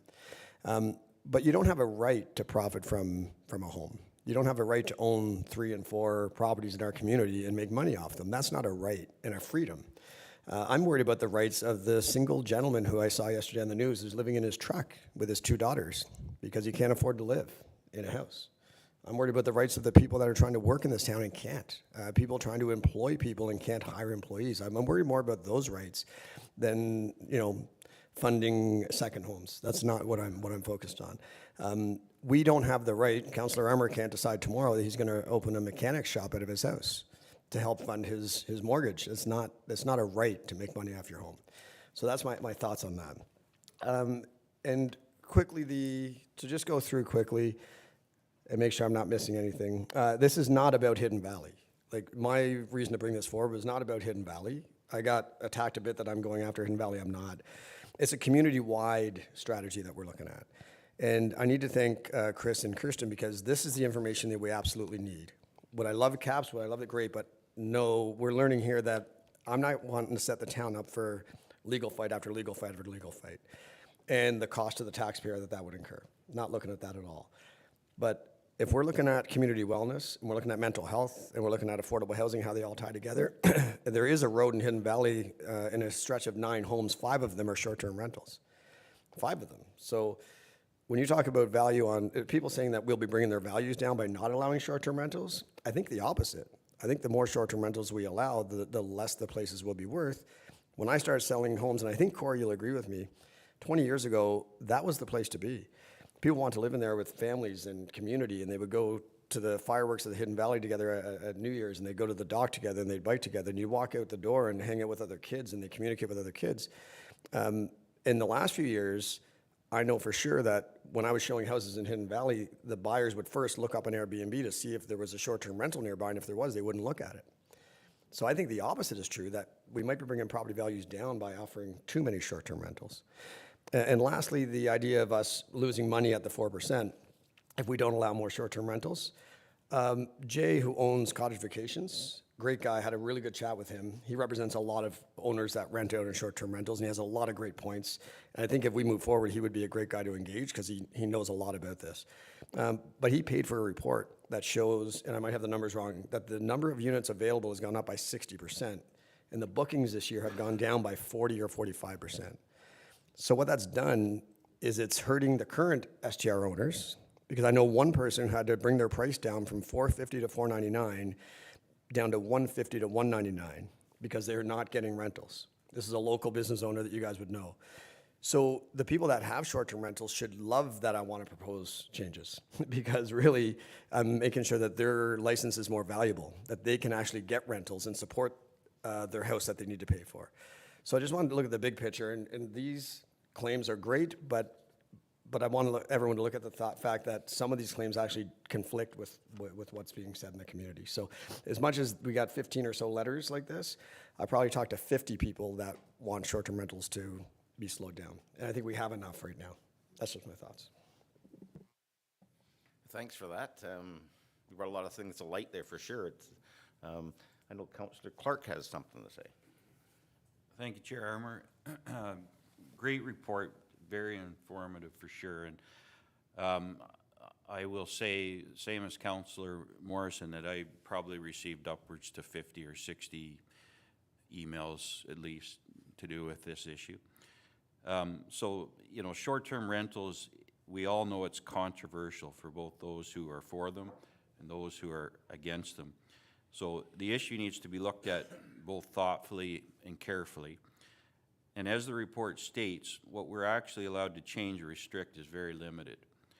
I think that if there were any changes to be made, it would have to include changes to our bylaws, and then there's still the question of if those changes would comply with the Municipal Act, and I think that's a real question to ask. So any debate or decisions that are made in regards to licenses or those that are in the process of obtaining a license should be consulted and heard before any change is implemented. And for the public, I just want to make sure that the public understands that at this point, we're just investigating options here. We're not committing to anything one way or the other today. We're just looking at the options. And I think the other point is it's very important to note that the town solicitor said that limiting the amount of STRs may put us on shaky ground with the Municipal Act. And I think anytime you get an opinion from an expert, you need to pay attention to what the expert has to say. So I think we need to proceed very cautiously here with the STRs. And I think we need to see what happens with the other areas that are going through the court systems right now, because I think that will be interesting to see where that goes as far as the precedent in the courts. Thank you. Thanks for that, Councillor Clark. Mayor Alcock.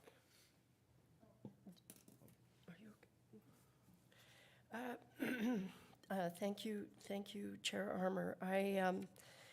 As always, I'm echoing some recent comments, certainly from Councillor Clark.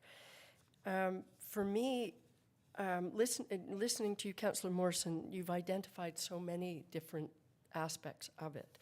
And I guess, you know, I think that we do need to proceed cautiously for all of the reasons that our two presenters talked about today. I also think it's really important that we really are very clear as to what the issues are. You know, whenever we used to talk about this, it was the issue of, as Councillor Fitzgerald said, the bad apples. The ones that bought a house purposely, they didn't live there, and they ran it like a business from somewhere else, and really weren't aware of how many people were there, and were advertising inappropriately, all of that. And that was, previous council felt, entirely inappropriate, and we've amended the bylaw to reflect that, to raise the penalties and all of that. Having said that, for me, that's one of the big issues, because that's really disruptive to a neighborhood, and those are the complaints that I would hear about. And I know a number of people who rent a part of their own house, and they're actually an addition to our community because they're so well respected and they have returning customers year over year. So I think we do need to look at what those issues are. Perhaps and if that's still one of the issues, which I think is, then we look at, are our penalties high enough for that particular group? Do we continue eating away at that solution, right? I think on the next issue is the issue of, you're raising, Councillor Morrison, the idea of capping, and we realize there are issues around that. I don't want to go down a legal path at all. It certainly makes me, it pulls at my heart about the loss of potential of affordable housing. So I guess on that one, I would say, I am not sure that council has the appetite to ask staff to do this, to do the analysis of the houses that are being converted completely, taken off the housing market for sale, if those actually would have been houses that would have been considered long-term affordable housing. And that's a larger impact analysis, you know? So I'm not suggesting, oh, and let's ask you to go and do that, but I do think it would be interesting to see if there are studies that actually have looked at that to say, these are definitely being taken off the market and they would have been used for affordable housing. And that is a huge issue if that is in fact the case, because as we all know, that's a huge, we want to deal with housing. But I don't know if that's I don't know about that. So I guess my thinking is, I love the information that was presented before us today. I think we have to be really clear around this table what the issues are and how we're going to tackle them. And I do also like what Councillor Clark said, that we have to be very cautious. It moves, cautiously with this. And so the fact that this was for information today, I really appreciate that. That's what I wanted to say. Thanks, Mayor Alcock. Councillor Schumacher. Thank you, through you, Chair Armour. Yeah, I guess mine are more comments, because of course it's, the information is great, and I like, a lot of what has been said. I agree with Councillor Fitzgerald. I mean, it is looking at the bad apples. I know my work on the licensing committee we did last term did a lot of good investigation. It is usually the absentee owners that tend to be the problem. To Councillor Morrison's point, and I know that's the thing, we can't go down this road of maybe capping, but sort of what he said too, and it's not a target at Hidden Valley necessarily. I know when we had the cell phone tower discussion downstairs, I had a lot of people from Fox Lake talk about the inundation of short-term rentals in what was their former community feel, and how it has changed the fabric of Huntsville as a town and a community. Each of those little areas had become their own little community, Hidden Valley. They'd have their own regatta out at Fox Lake, and those things are being lost with the inclusion of short-term rentals. And I guess I'm not opposed either to short-term rentals, and I've used them when I've gone away, but the inundation in certain areas, I think, is the issue. Now, whether those homes were ones that could be affordable because they're on waterfront, yeah. I mean, to Mayor Alcock's point, maybe we can look at that as an option. It might not be, but my thing is my concern for the fabric of our community, and that sense of community that is the reason why people want to come to Huntsville in the first place, and people want to live and work and grow and play here. And that's getting lost with the more licenses we have. No, absolutely correct. I know our neighbors to the south who are just starting the process of getting the short-term rental licensing and stuff like are struggling. And then we have our neighbors to the north who want short-term rentals. They have no license up. They just want the people up in their area, and they want the heads and beds, right? So it's a fine line between one to the other. So, Councillor Morrison? Thank you, Chair Armour, through you. So a couple of those concerns, the comment you bring up is very valid. I mean, this is the fabric of these communities, small little lakes and some people, let's face it, some people that come to this town and rent a short-term rental are amazing people. They love our community. They come up here and they're respectful and they get to know the neighbors. It's not every tourist is coming up to cause trouble. They love here. They come here for a reason. And I think it is good for a town to provide alternative accommodations as opposed to just a hotel room. So this is great that we offer it. The question is the number. We're at the point now where we have enough. I believe we have enough. That's why I'm presenting a motion today, as opposed to capping, and we'll bring it up, as opposed to capping, to stop applications for a foreseeable future while we do this analysis.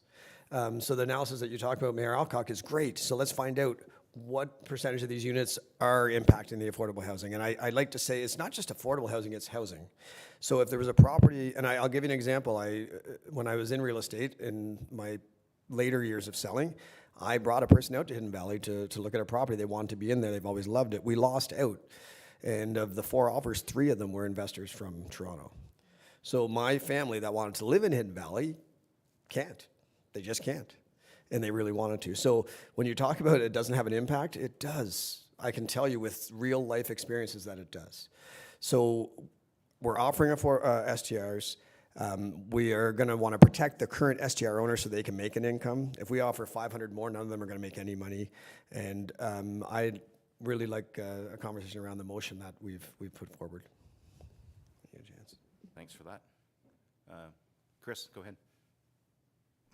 Yeah, if I could just do a little bit of a plug with respect to enforcement aspect. So since we've actually onboarded a short-term rental enforcement, our complaints have actually gone down.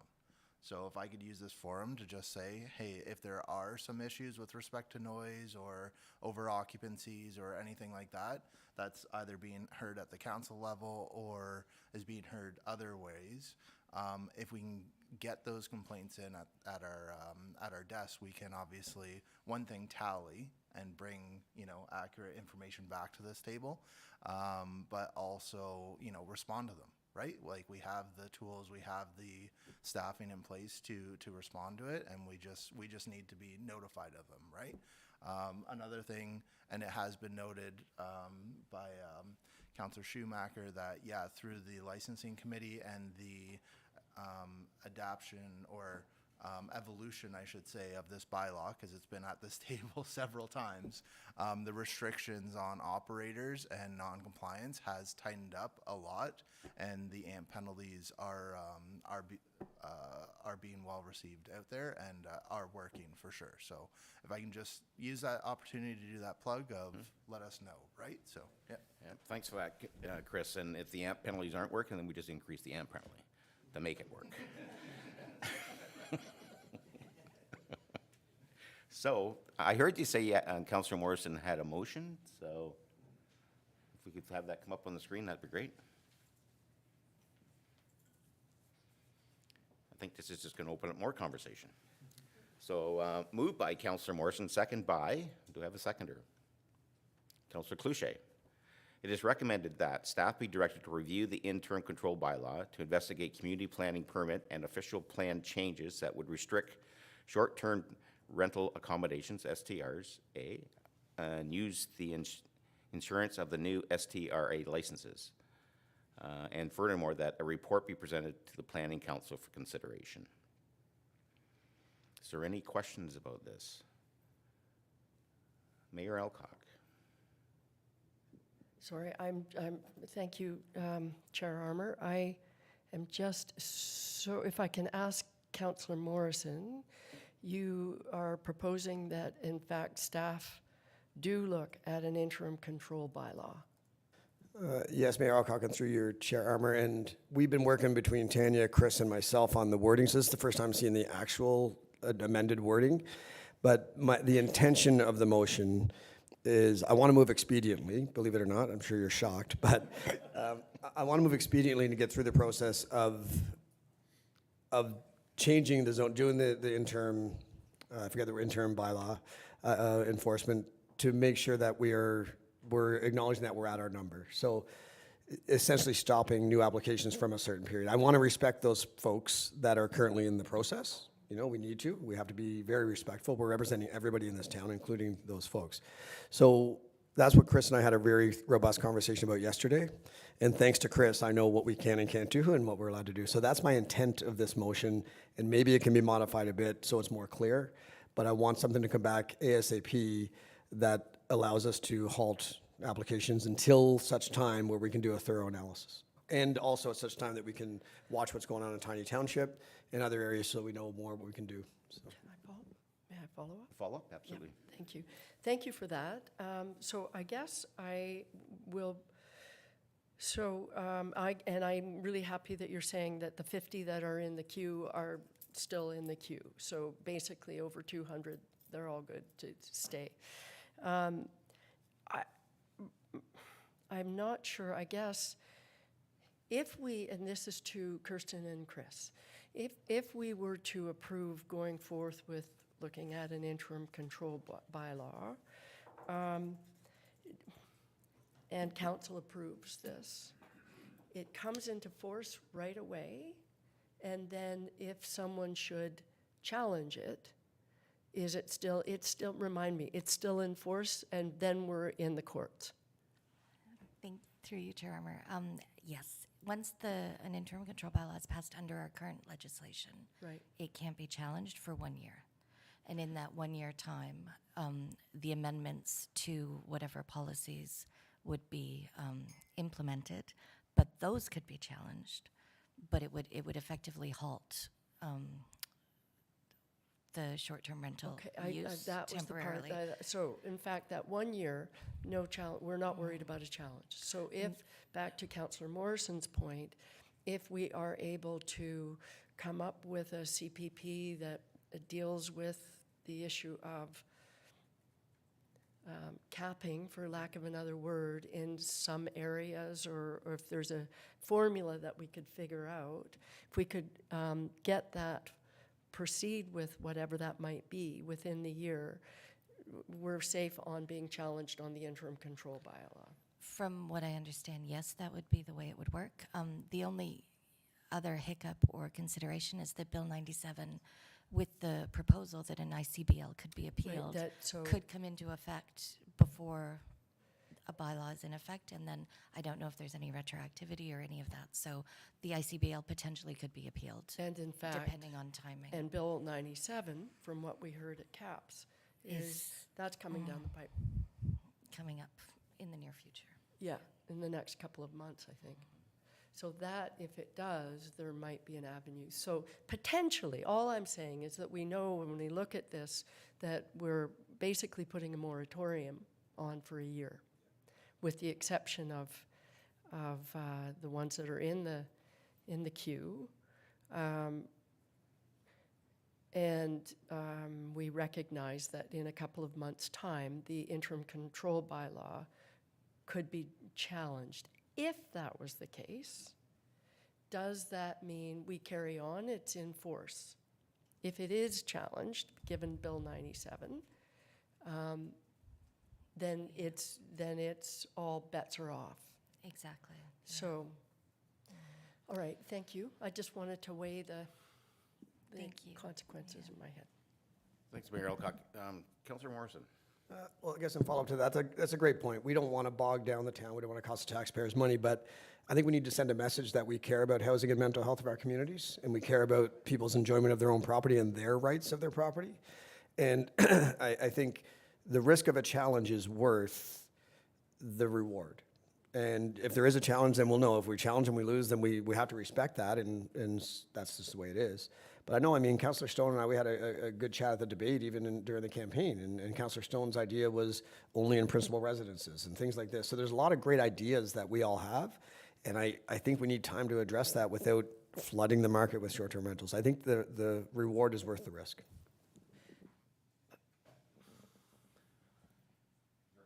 Director Maxwell, go ahead. Thank you, Chair Armour. I just to note that until such time as an ICBL bylaw was in place, the town would still be issuing licenses for short-term rentals. So that the discussion could prompt people to submit a license that maybe were thinking about it, and those would all have to be considered as part of this. The other thing I was thinking about was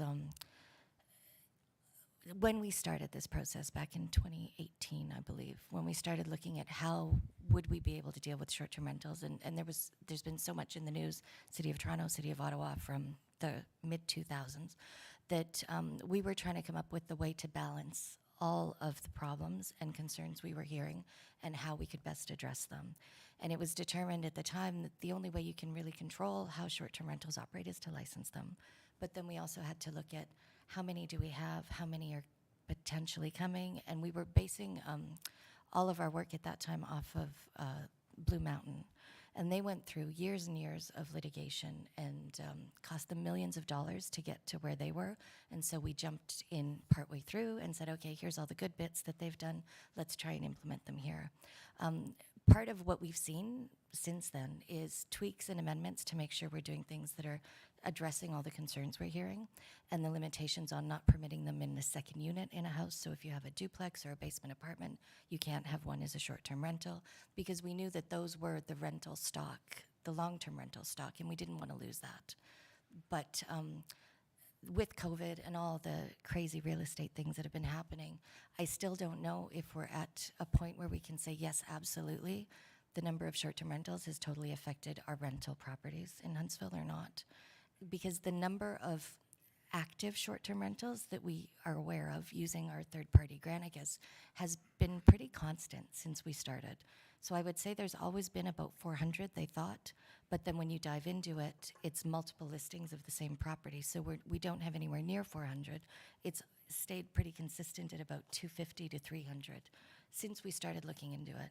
So whether or not we will ever get 300, I don't know. And then is the process of trying to limit things more worth the additional, I don't know, review and everything? That's, I guess, something that has to be considered by council. Well, this subject's going on and on and on. I don't have a short-term rental, so I'm good. Councillor Clark. Thank you, Chair Armour. So I just want to, just to clarify, if the motion's approved today, we're not going to be halting anything until a report's brought back, correct? Okay. I'm also glad to hear that if that's the case, that we're not going to be affecting licenses in progress. I think that's very important because I don't think that's fair to halt things that are underway.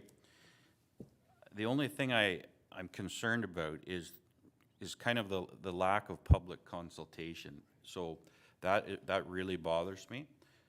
I think, you know, anytime we do a change or make a change without any kind of public consultation, I think that is something to consider. And I don't know if that could be made, somehow could be tied to the report that comes back to council, but, you know, I think the public needs to have the chance to have their say. Thanks.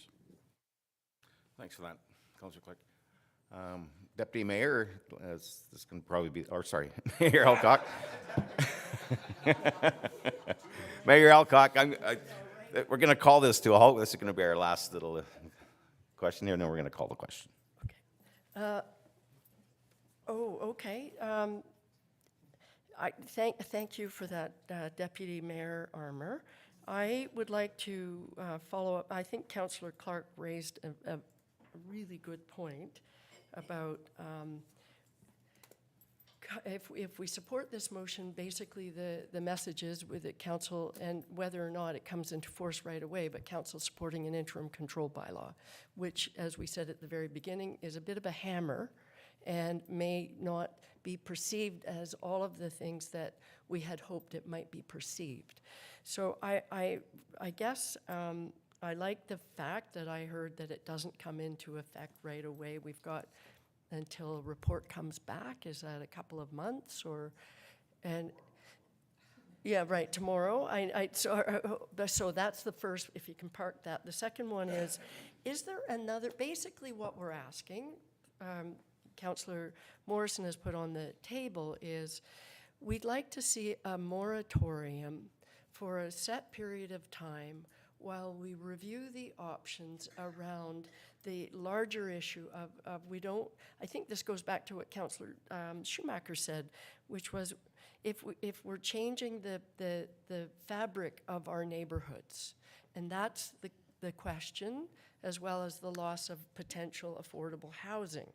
So those two big questions. And Chris has already pointed out we're making big headway with respect to our penalties and all of that. I'm going back to the questions, what we're asking again. Is there any other way we can establish a moratorium without going through the interim control bylaw? Who would like to tackle that one? I will do that if Chris is Director okay. Maxwell. Yeah, thank you. That was the question we had with our solicitor yesterday, confirming that nothing had changed. And is there any potential that we can do things differently? And at this point, if council chose to direct staff to stop issuing licenses under the licensing bylaw, for example, we could be challenged. It would go through the divisional court system, and then we would be told, yes, that's illegal, and you know you shouldn't have done it. Could there be penalties? I don't know. But there really is no other legal mechanism at this point that would allow us to halt anything that we know for sure is able to be upheld. As we had noted, there is a process in place going through the courts now where other municipalities have been challenged on how they're dealing with things, and we anticipate that there should be a decision rendered by early next year. So it's.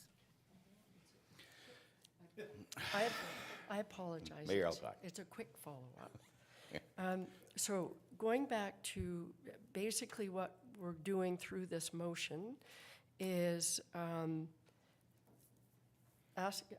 where is it? Directing to review an interim control bylaw.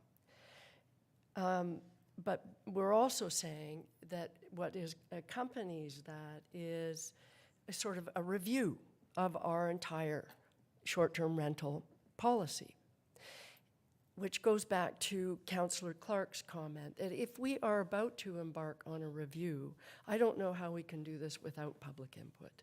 This is really important, right? We're saying, and I think you're right, Councillor Morrison, there are several questions to be asked. And if we don't do that, then what we're doing is going forward with the status quo and increasing penalties, but are we really answering those other questions that you've raised? So I don't have a problem doing a review, and let's call it what it is. It's a review. And it's, some kind of review. But if that's the case, I do think it's really important. We're calling it what it is, and therefore public input is really important. So I don't know where that fits in, and if we're asking staff to have that as part of that, because we're saying, review the interim control bylaw to investigate community planning and visual plan changes that would restrict. So we're asking them to go forward with a policy review. But I think it's also equally important that we add and that there's a public component to that. Maybe we need to put that up again, Tanya, so people can see it. The original motion. And in the meantime, CEO Corey would like to chime in. Thank you very much, Chair Armour. So what we're hearing is the review. We're hearing public consultation is important due to the fact that this is an item that will garner lots of public attention. I highly recommend we not do a survey and we do an open house. In discussions with my clerk, we have to be cautious about saying a public meeting because technically this is a public meeting. So I do think an open house would be a better venue to provide the right context to what's being requested of committee. So in light of that, we are currently at general committee. The motion will be ratified not until the end of May. We'll obviously need time to pull together an open house just because I know, Councillor Morrison, you're thinking timelines. We would have to discuss if July was reasonable. There are no meetings in August, so we're either looking at July or September before we're reporting back. So I will defer to staff regarding timing because I don't live in their world. So I don't know what is a reasonable amount of time to report back to committee. But I definitely do think it should be an open house. Thanks for that. Yes, I agree. The clerk would like to jump in here now. So the the motion right now says a report be presented Planning Committee for consideration, but you just talked about Bill 73, was it? And we don't know when that'll be. So you want to have that first before the final report comes back, or no? That's not hinges on this? Okay. So with the mover and seconder's permission, I've added a little clause, which I'll put up, Deputy Mayor, Okay. for the open house. Is that okay? Yeah. Good. Is it good? Okay. Councillor Fitzgerald.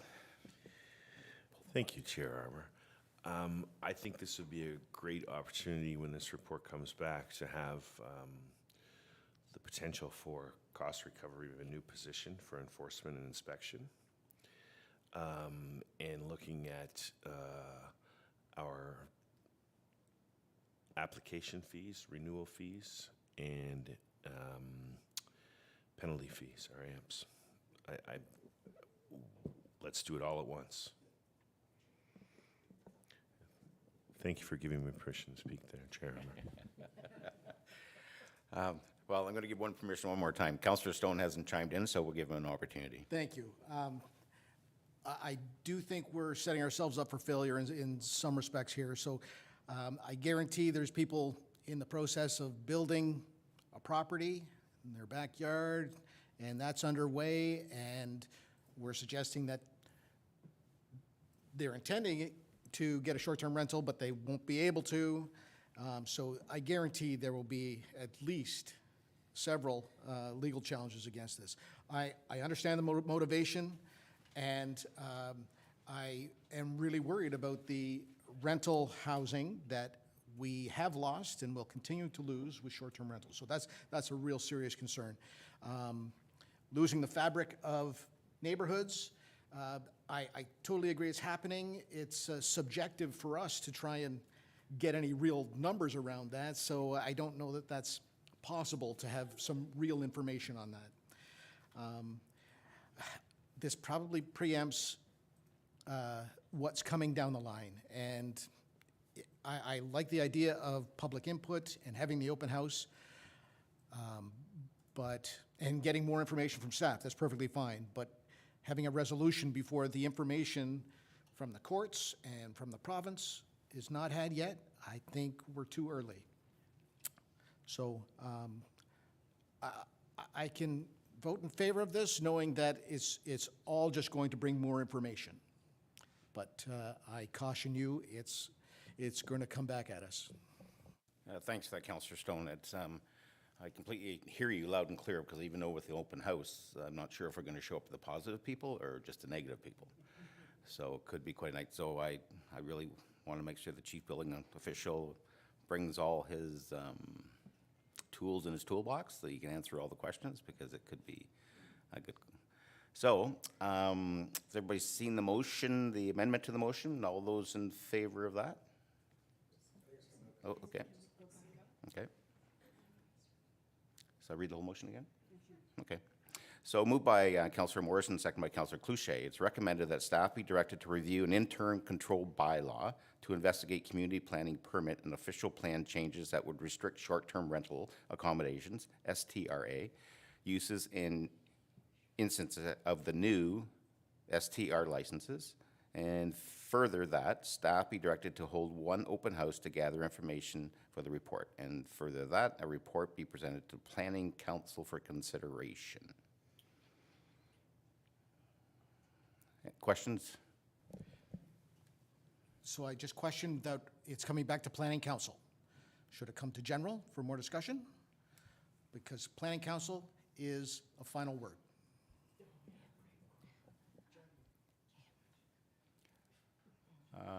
Would Councillor Morrison, Councillor Cloutier have that come back to general? Is that okay with you guys? I'm 100% okay with that. Yep. Yes.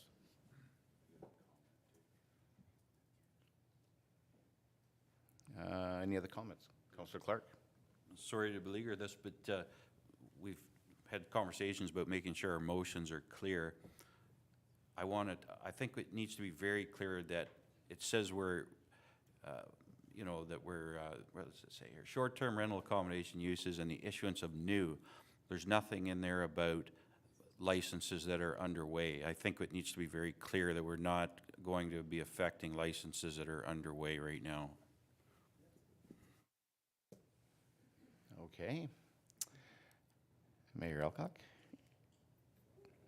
Thank you, Deputy Mayor Armour. I just on exactly Councillor Clark, I completely agree with him on that. And in fact, the way it's worded, I know we're directing staff to review right up front, but it's the issuance of new STR licenses. It's kind of vague to me. It's saying, are we saying that we're not? Like, while they're reviewing, they're just reviewing how we issue, like, to me, that's vague. I think we need to be very clear that this is just asking staff to go away and get more information on all of this stuff. That's what it is. We're not putting a hold on current applications before us. And are we, it's just people can still apply, right? I think that needs to be clear, because I don't know if that is. I'm just curious if you just take that line out that says So uses the restrict short, and yeah, and just issuance- take the and issuance the right issuance out. of short-term licenses, and Because that then- just sets them up for just doing a review and reporting Right. back to the That's general exactly committee. it. I would much prefer that, because That's it- if the mover and it's- seconder is okay with that? If I could speak to Councillor that, because I know CBO, Nagy, Tanya, they did a lot of work on this wording. So we got to be careful on what we take out. So, Mr. Nagy, what do you think? Is that wording that works for you? Because the goal is we're going to bring back a report on the issuance and basically doing an interim control bylaw that would allow us to do what Mayor Alcock called a moratorium. So does that still allow us to do it if we take that sentence out? So,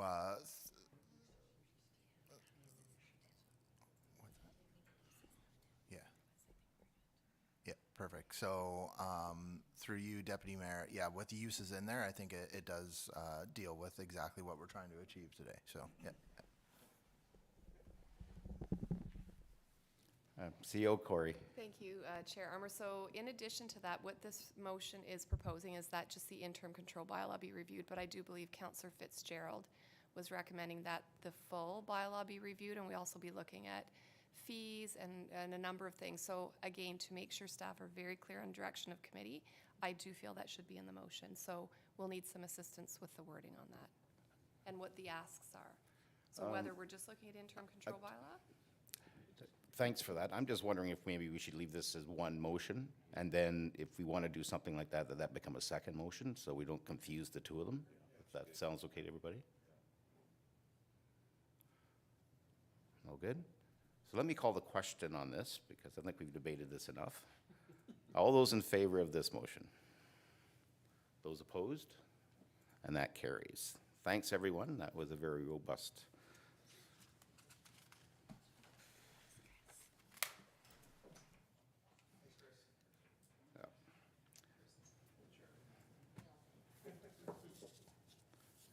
So would we, at this time, want to entertain another motion under the short-term rental stuff, that they review the entire policy?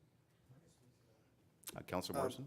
I believe that's something that can come up down the road. I think Councillor Fitzgerald's points are perfect. It needs a thorough review. Mayor Alcock said the same thing, Bob Stone, Councillor Stone. So I think we all know that's where we're going, but we're not there yet, right? We need to deal with this report coming back first, and we can't do anything, we can't review anything really until that point. So I think we can hold off on that. Okay. Everybody okay with that? Fitzy? Oh, Fitzgerald? Well, I'm not sure. In terms of enforcement, my phone's going to start ringing in 2 weeks.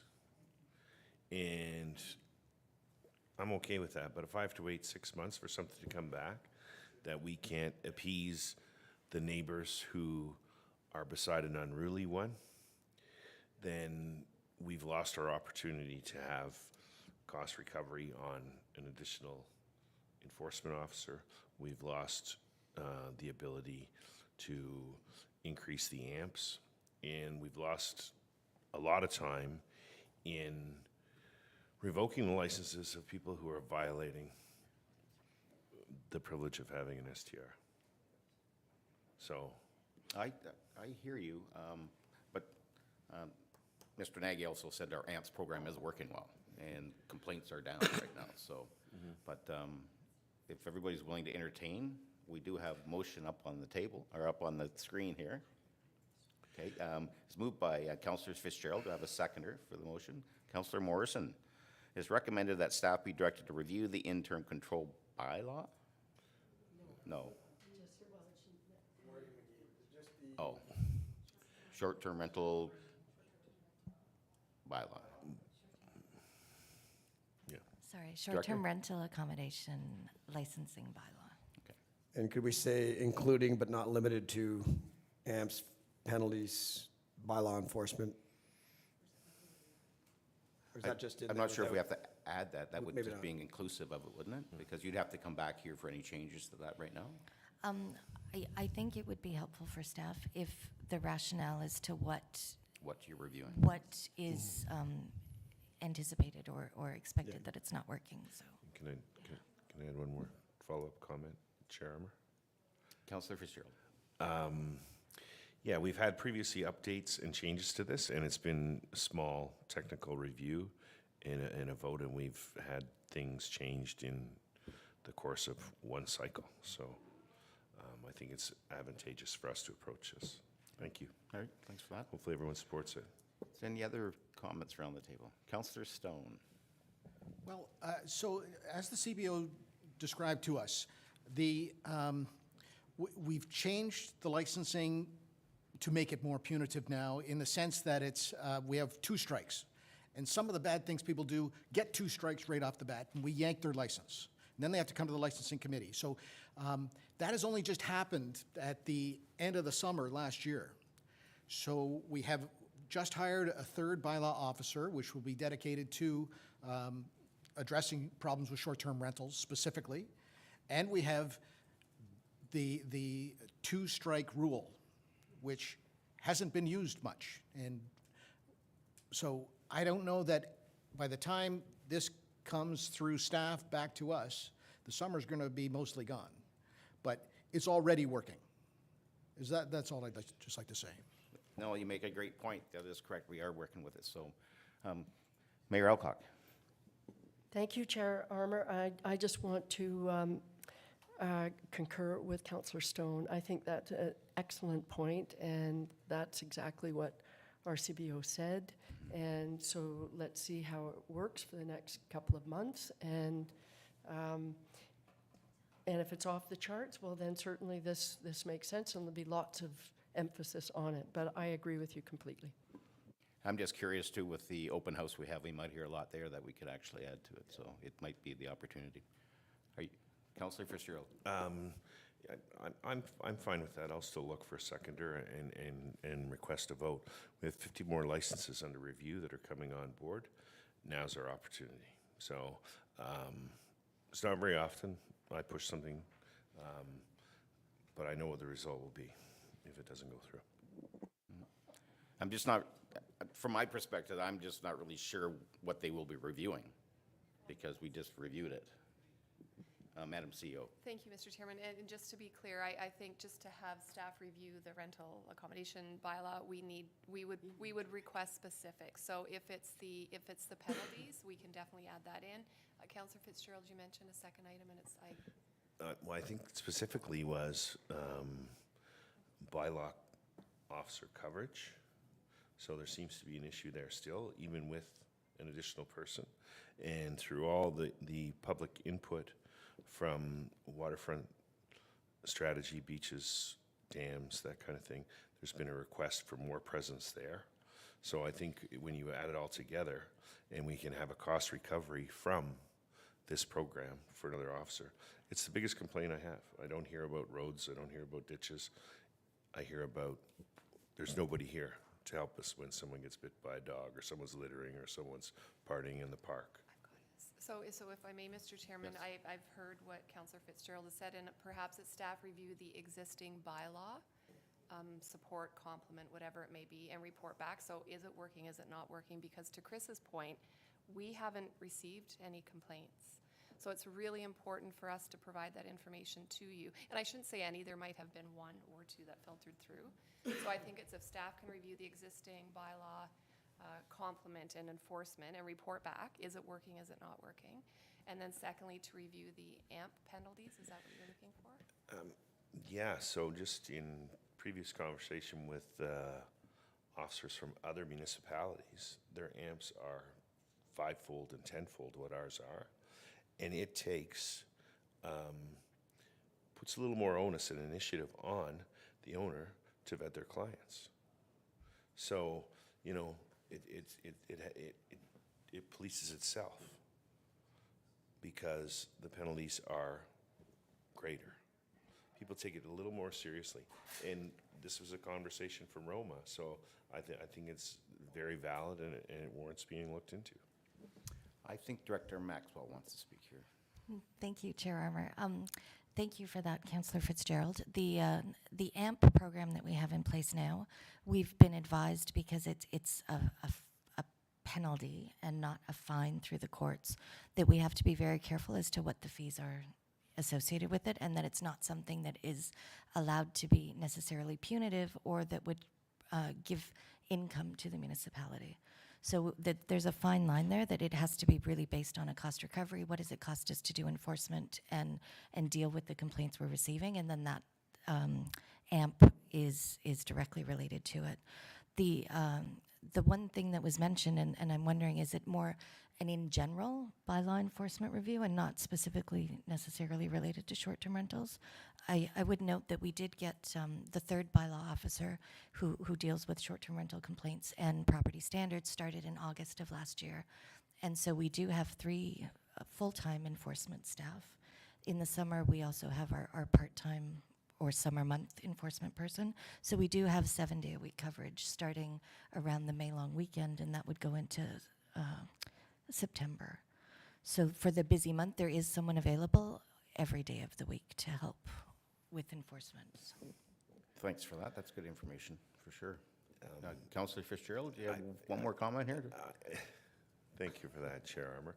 And I think that's great in a perfect world if no one's sick or no one's on vacation. But I think overall we have to look at it. It is the biggest complaint I received, that there's no presence.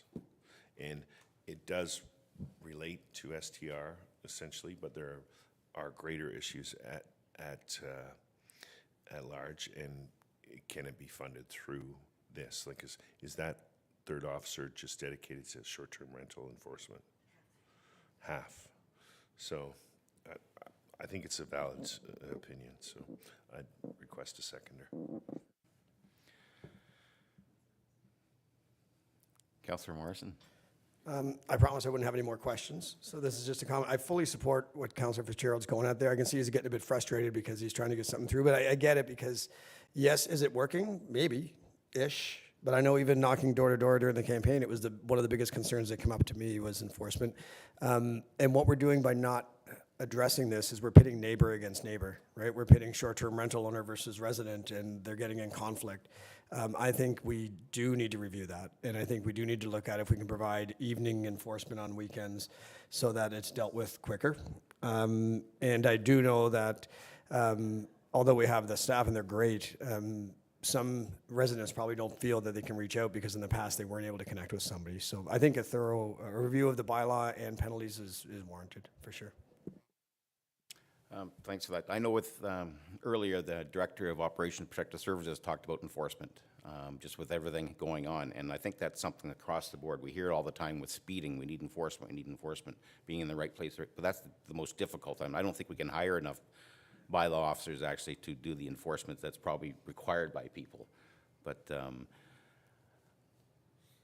Councillor Schumacher. That to you. And I think the difference is, I'm fully in support of this, but I think the difference is from a bylaw perspective, we tend to be more reactive than proactive. So it's not like we're out there perusing the beaches, which I think is what people want to see, is somebody down through Port Sydney looking at the issues. They want to see people sort of traveling around, whereas I think in the past it has been complaint driven, and then we go out and we research that, as opposed to having the staff and the bodies to be able to go out to the areas that are concerned, where people are smoking when they're not supposed to be smoking beside people, or dogs are off leash and all of those things, and everybody kind of looks at you and goes, well, where's bylaw, right? Yeah, that's absolutely. Councillor Cloutier. Sorry, Madam. Through you, Chair. I'll second the motion. Okay. So that we can get this voted on and quit beating it to death. All right, and one more question. I'm going to let the mayor have that, and then we're moving on to call the question. Thank you, Chair Armour, and it's not a question, it's a comment, and that is, I have the advantage of looking at the motion that's being typed, and I appreciate what Councillor Fitzgerald's comments have been, especially with respect to comparisons to other municipalities and where do we fare in that. I just didn't like the open-ended nature of it. It seemed to me that it was wide open. We're asking you to go back, and we're asking staff to do a fair amount of work. But having said that, this new motion is very specific, and I do believe it addresses what you're talking about, Councillor Fitzgerald, and for that reason, I will support it. All right, thank you for that. If we get the motion up on the screen, we'll read it. There we go. Moved by Councillor Fitzgerald, seconded by Councillor Cloutier. It's recommended that staff be directed to review the existing bylaw officer enforcement and administrative monetary penalties, AMP, for the short-term rental accommodation licensing bylaw.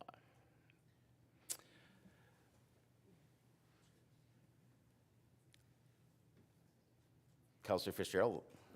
Thank you, Chair Armour. Last word. I think I did start my motion with exactly those words. I think everyone just had something they wanted to discuss about it, but I do remember saying exactly that. So with the motion being read, I'm going to call the question. All those in favor? Opposed? Seeing none, that's carried.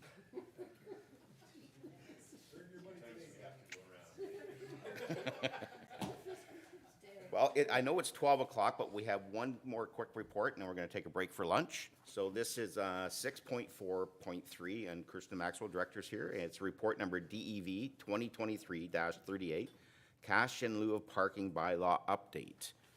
And we do have a motion for this, so Director Maxwell, it's all yours. Thank you, Chair Armour. I'll read the motion first, no? Yeah, I got to read the motion first, sorry. So it's moved by Councillor Schumacher, seconded by Councillor Renwick. It's recommended that the committee repeals and replaces cash in lieu parking bylaw 89-200 with the new draft as attached to report DEV 2023-38. And furthermore, that the fees and charges bylaw be updated to include the fee for cash in lieu of parking, and further to that both bylaws be forwarded to council for final approval. Director Maxwell. Thank you very much. So through the CPP review, we recognized that the cash in lieu of parking bylaw had not been updated since 1989, and the fee had been the same since, I believe, 1981. So we thought it was appropriate to look at it and see what options are out there and what other municipalities are doing. And it's a real hodgepodge. Nobody seems to have a consistent way of doing it. Most of the bylaws are quite old. Some of them, as noted in the report, Niagara on the Lake charges $66,000 for a parking space that they would be lacking. So trying to find a balance and make sure that what we would be looking at would work for Muskoka and specifically Huntsville. We thought it would be appropriate to put in a fee of $7,500, and then as it would be reviewed through the planning process, through the CPP process, that we would evaluate each application specifically, and then that would be potentially a Class 3 permit application, which would be a council approval or a staff approval. So I'm happy to answer any questions if anyone has any. Do you have any questions? Councillor Fitzgerald. Thanks, Chair Armour, and thanks, Kirsten, for the report. The only thing I feel there's area for improvement is the current bylaw does not provide any restrictions or qualifications as to when there should be applied, and there's no parking cash in lieu option for developments that occur outside of Huntsville urban boundary. So that excludes Port Sydney, Hidden Valley. In a time of when we are trying to create more housing, secondary suites, and the possibility of a third accommodation on a property that may be restricted by size and people don't need parking. We've eliminated the potential to create some more housing there, so I don't feel that should be in there. Director Maxwell. Thank you, Chair Armour. I did look at options for including the communities, Utterson, Novar as well. The consideration that I was thinking about when I was saying no, it should just be the urban area, is that there is no option for transit in any of those other areas. So we're stuck with, if we're doing just residential uses, people really, if they're living in Hidden Valley, they don't have the ability to come into town or not. And if they don't have a car, then there would be no opportunity. So that's where I was trying to be really careful and say that we wouldn't want to consider having people not provide parking when there would definitely be a need in different locations. So, but it can be amended if council feels they want to. Thanks for that, because we could bring it back here and amend something, right? Councillor Fitzgerald, follow up? Thank you. I just think it seems restrictive of where we're allowing the people to choose where to live and whether they have a car or not. If an ailing parent, grandparent, someone with special needs, and they don't have a vehicle and they are catered around through a special needs vehicle, we've eliminated the potential of, and you added Novar, thanks for that, those three areas to not be included because there's not enough space for an extra parking space, or I guess the covenant that they have to pay $7,500. It just doesn't seem right to me. Dr. Maxwell? Thank you, Chair Armour. The other consideration, of course, as well, is that traditionally with the original bylaw, I think it's only been applied 3 or 4 times, and they were all in the urban downtown core specifically, because that seems to be where the lands are the most challenging for being able to provide parking just because of the setbacks and the locations of driveways and things. And I don't think that there would be necessarily the same considerations in the lack of ability to provide parking in the more, in the communities in the other settlement areas, but. Thanks for that. But I just have to echo those, actually, what you're saying there, Councillor, or Mayor Elcock. Thank you, Chair Armour, and I support the proposal. I do have a question around, as in your note, you said, as part of the review and update of the town's affordable housing rebate program, allowances could be incorporated to include a rebate for the cost of any proposed parking, cash in lieu, as with development charges planning. So I'm wondering, is could a bit weak? Shouldn't it be, if it's around affordable housing rebate, shouldn't we should or must or something?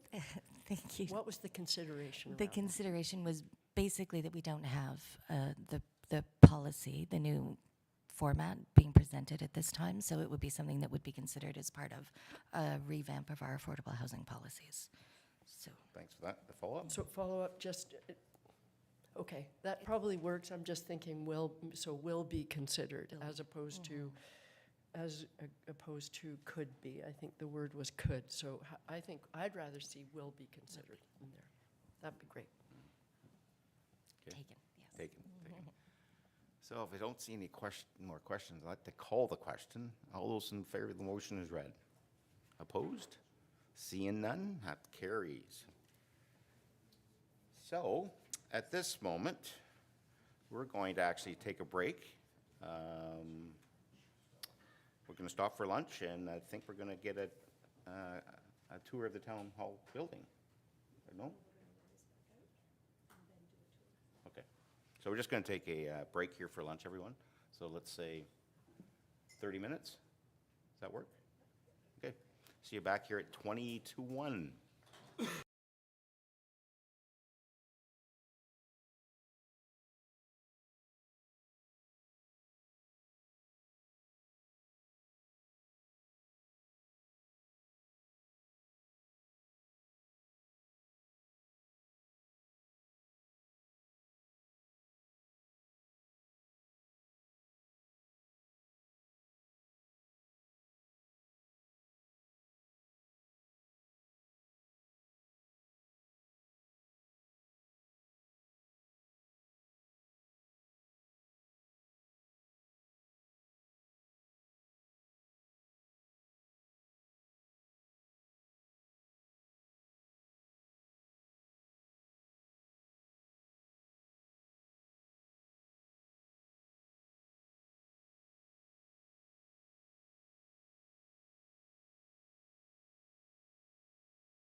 Hello, everyone. Welcome back. We just had a great lunch, and now we get a little tour to walk some food off. So we're moving on to 6.4.4. Committee's going to conduct a site visit of the Town Hall building, and the live stream will be temporarily suspended. So we have Duncan Ross from Duncan Ross Architect here, and Chief Building Official Chris Nagy to take us on this tour.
Welcome back, everyone. We just had a great tour of our facility here and got some really great ideas, and it actually runs right into this report. So we have 6.4.5. We have Chris Nagy, Lisa Smith, Simone Babinon, Tanya Kalea. So it's report DEV 2023-45. It's an update to report WG 2022-1, Town Hall Energy Assessment Report and Accessibility Update. And there are actually 3 recommendations with this, and I'm going to start with the first one. If I still get my wind after running up those stairs. Moved by Councillor Cloutier, second by Councillor Morrison. Whereas in June 2021, Town Council declared a climate emergency to protect local economies, communities, and ecosystems from the impacts of climate heating and support the development of baseline climate action plan to reduce corporate and community GHG emissions. And whereas the Energy Assessment Report prepared by Roth Imes and as presented to committee outlines energy conservation measures, ECMS, for the Huntsville Civic Center Town Hall building to reduce energy costs. Now therefore be it recommended that committee adopts the Energy Assessment Report as prepared by Roth Imes and direct staff to incorporate the recommendations into the asset management plan for the Huntsville Civic Center Town Hall, incorporating all the EMCS as outlined in the assessment report, and further that staff be directed to initiate discussions with consultation to create a building management plan, including costs, timelines, that aligns with the asset management plan and report back with projected costing and council consideration. We do have Chris here, and the floor is yours, Chris. Thank you, Deputy Mayor Armour. Thank you, Council, and all that participated in the walk around of the building. I hope you found it useful. I'd like to recognize our energy audit consultant, Roth Imes, for their report of the building and some great proposed items to create the building to be more efficient. I'd also like to thank Duncan Ross Architect for the concept proposals to ensure that staffing area, meeting rooms, and council chambers can not only accommodate the staffing needs, but also incorporate barrier-free requirements related to current OBC requirements. And last, I'd like to thank Dan Duke for their work in assessing the current state of the building and providing recommendations on areas for improvement that could be incorporated into future renovations that will help support sustainability measures to the building. As a group, we are happy to bring this report in front of committee with the idea to give staff direction to create a building management plan that will provide direction as to the future use of this building and incorporate asset management plan items, accessibility requirements, and staffing needs for the present and future operation of the corporation. As outlined within the energy audit, there are several measures that could be incorporated through the building management plan and asset management plan to address sustainability measures. An example of this, insulating the roof and exterior walls, and maintenance measures such as the replacement of the roof and HVAC units in 2025. By aligning these items, we'll create construction scheduling efficiencies where staff relocation and construction requirements occur once. Other suggestions within the report are minor in nature, such as investing in more efficient equipment with monitoring devices, and it is forecasted that these would relate to higher payback returns through their implementation. It should be noted that a couple of years ago, the municipality did a lighting audit, which had been forecasted to save electrical consumption. However, unfortunately, it coincided with the electrical provider doing a cost audit on our building, which led to increased purchasing costs. If all items are implemented within the Roth Imes report, the current rate, the current payback rate with respect to utilities would be over 12.88 years. With respect to the needs of the building, it is in its current state, staff areas are struggling to accommodate ever-expanding staffing levels that support corporation values towards superior service, integrity, and openness. The lack of meeting rooms and the need to share office space tends to lead staff to conduct meetings outside the municipal building, which then leads a lack of efficiencies and workload due to traveling.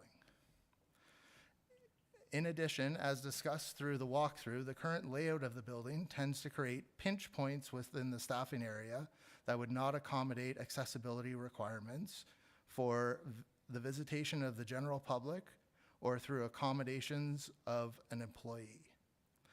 This has been further heightened by the understanding that due to the egress restrictions involved in the council chambers, some subcommittees cannot meet there due to the requirements of their committee members.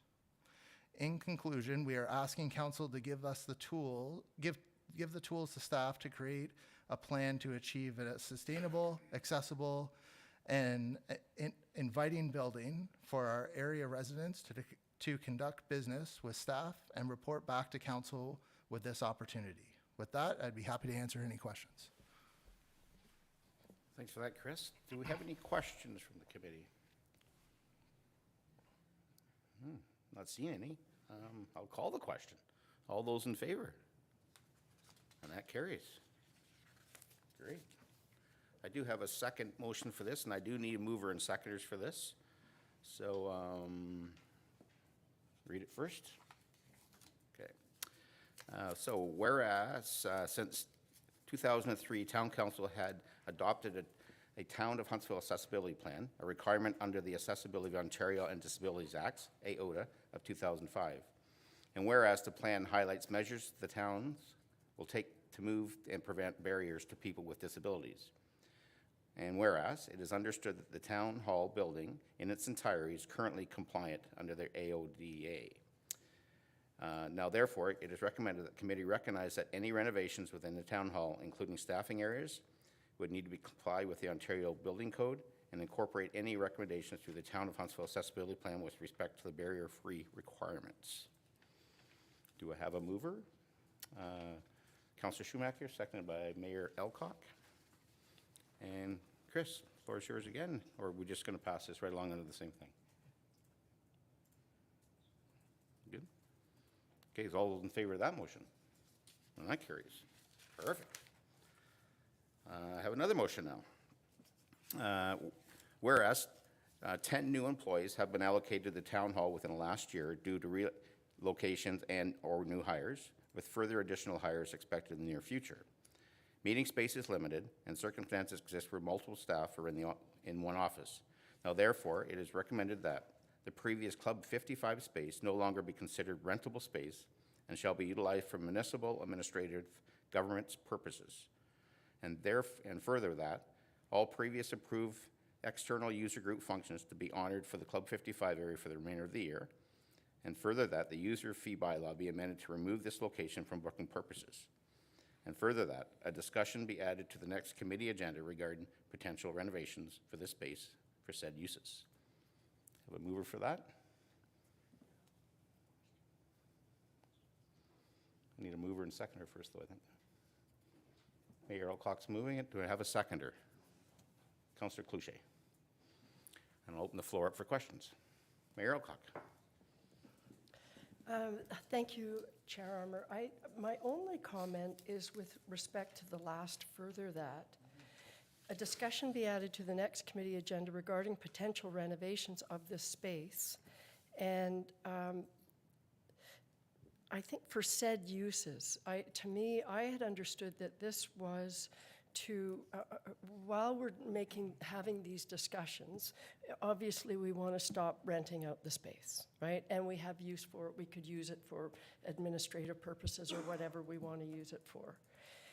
But for said uses, it sounds to me like we're already giving direction that this is where we want to go. And I don't think it's necessary to have that if we're agreeing to the rest of it, which is from going forward, we're not using this as a rentable space because we can use it for offices while we're having these larger discussions. And I know we're having the larger discussions next month, hopefully. But for said uses implies we've made a decision to me. That's how I interpret that. So I would prefer to see for said uses struck from that.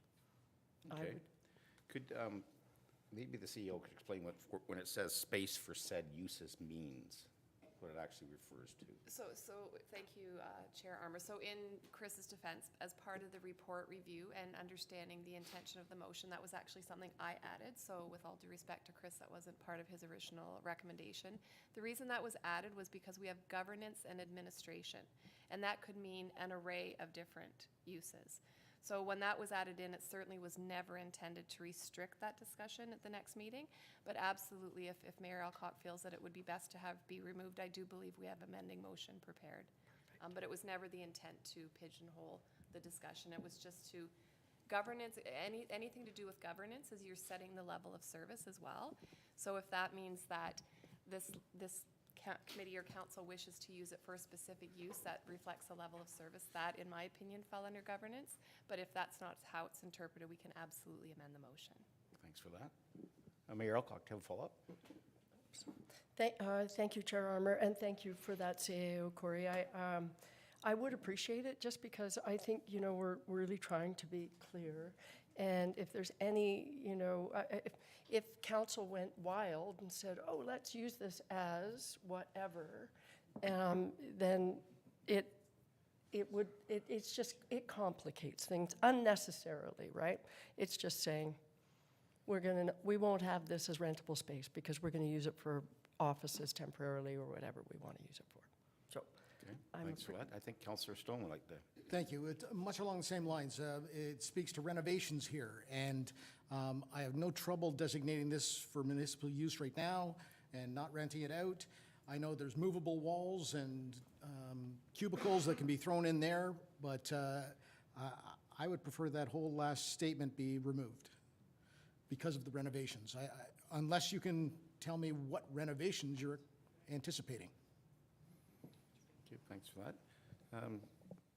Chris, do you have a comment for that? So, kind of like what we discussed on the tour and stuff like that. I think really we're looking to get an idea of under the next report on what can that space be utilized for, and really renovation aspects could be discussed at that time, right? So if we are proposing that walls need to be built or something along those lines, I think that would be an appropriate time to discuss those types of things. Follow-up? Thank you. Therefore, removing this at this time would be appropriate, because we're not talking about renovations right now.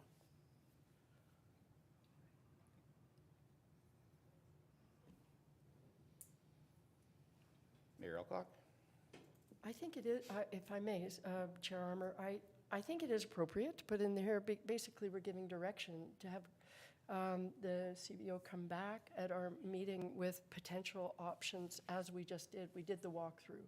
So I'm not seeing it anymore. It's not saying renovations that will take place before that. You're just coming back with, this is what potentially could happen. It's our walkthrough, but on paper, kind of. I think that's the way I'm interpreting in that. Is that right? I don't believe we're Yeah. approving any renovations. Yeah, it's just more saying this to is discuss allowing them Chris to in go further back. depth. Yeah. Right, okay. Councillor Schumacher? Well, I was just going to say, can we take out the for said uses piece? That's the part you're saying. Yeah, that's what so renovations are fine because we are going to discuss what's going forward. I mean, I also think, if we are expanding as a staffing unit, have we expanded past this building? That might be something else that we need to discuss at the next report. Yeah, I think we could look at that later on, for sure, yeah.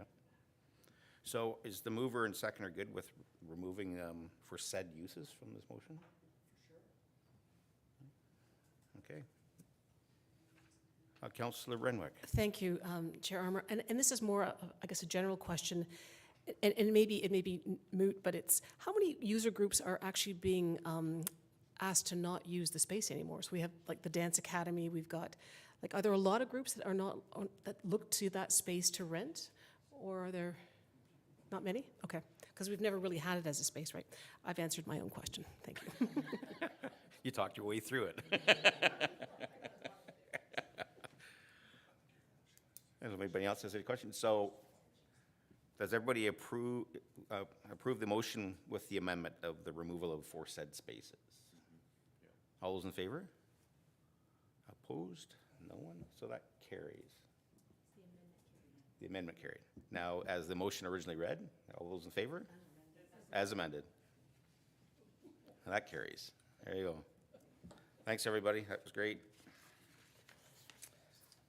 And Chris isn't going anywhere. So we're going to move on to 6.4.6. Chris Nagy's here. It's report DEV 2023-57, Building Department creating a satellite office meeting room for the second floor. And I do have a motion. It's moved by Councillor Fitzgerald, seconded by Mayor Alcock, where our staff have deemed it effective to repurpose an existing storage space to create a meeting room on the second floor of the town hall. Now, therefore, it is recommended that committee approve all expenses related to this initiative to be funded through the Building Department Stabilization Fund, and furthermore, that the cost shall not exceed a total of $40,000. I open the floor up for discussion.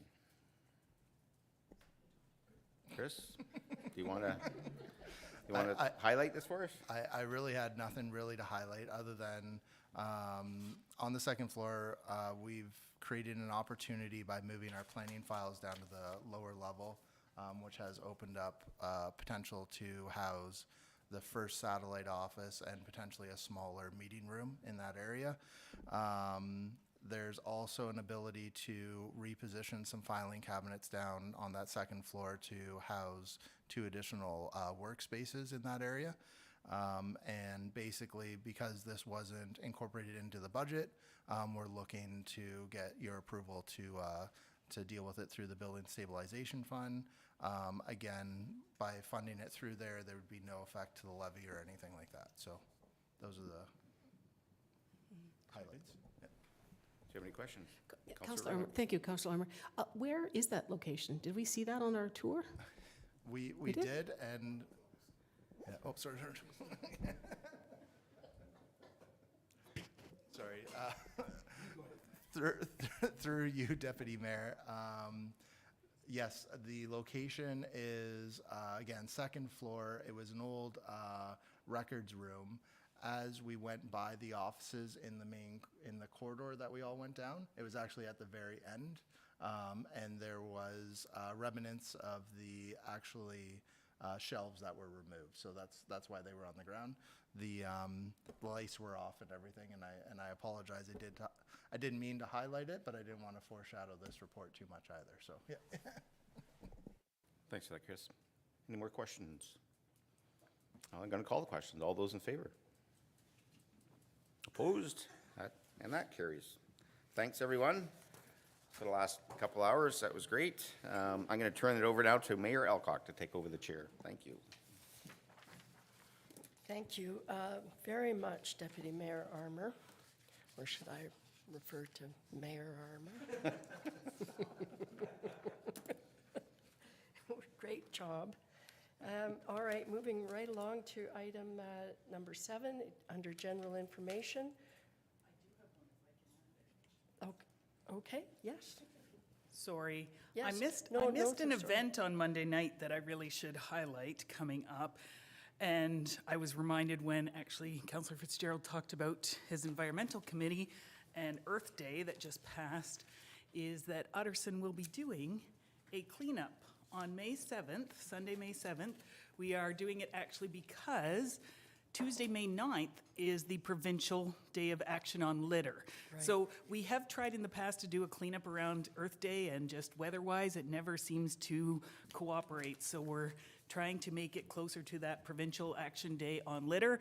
And so we are doing our first sort of Utterson cleanup on May 7th from 10 to 1 with a community barbecue. And we've got Dean's Hardware has graciously donated garbage bags and recycle bags and whatnot. And we're working with the town to help us get a bit of a cleanup going in that area. So I just wanted to mention that.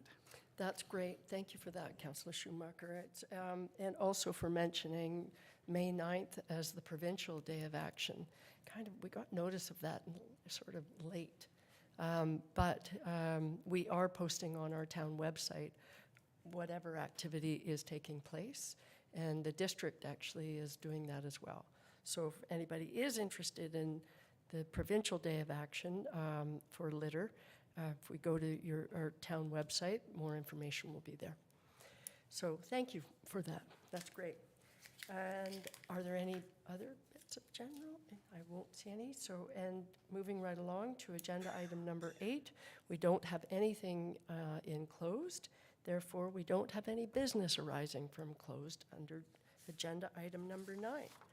So, we only have one motion left, and it is my pleasure to read a motion moved by Councillor Fitzgerald, seconded by Councillor Renwick.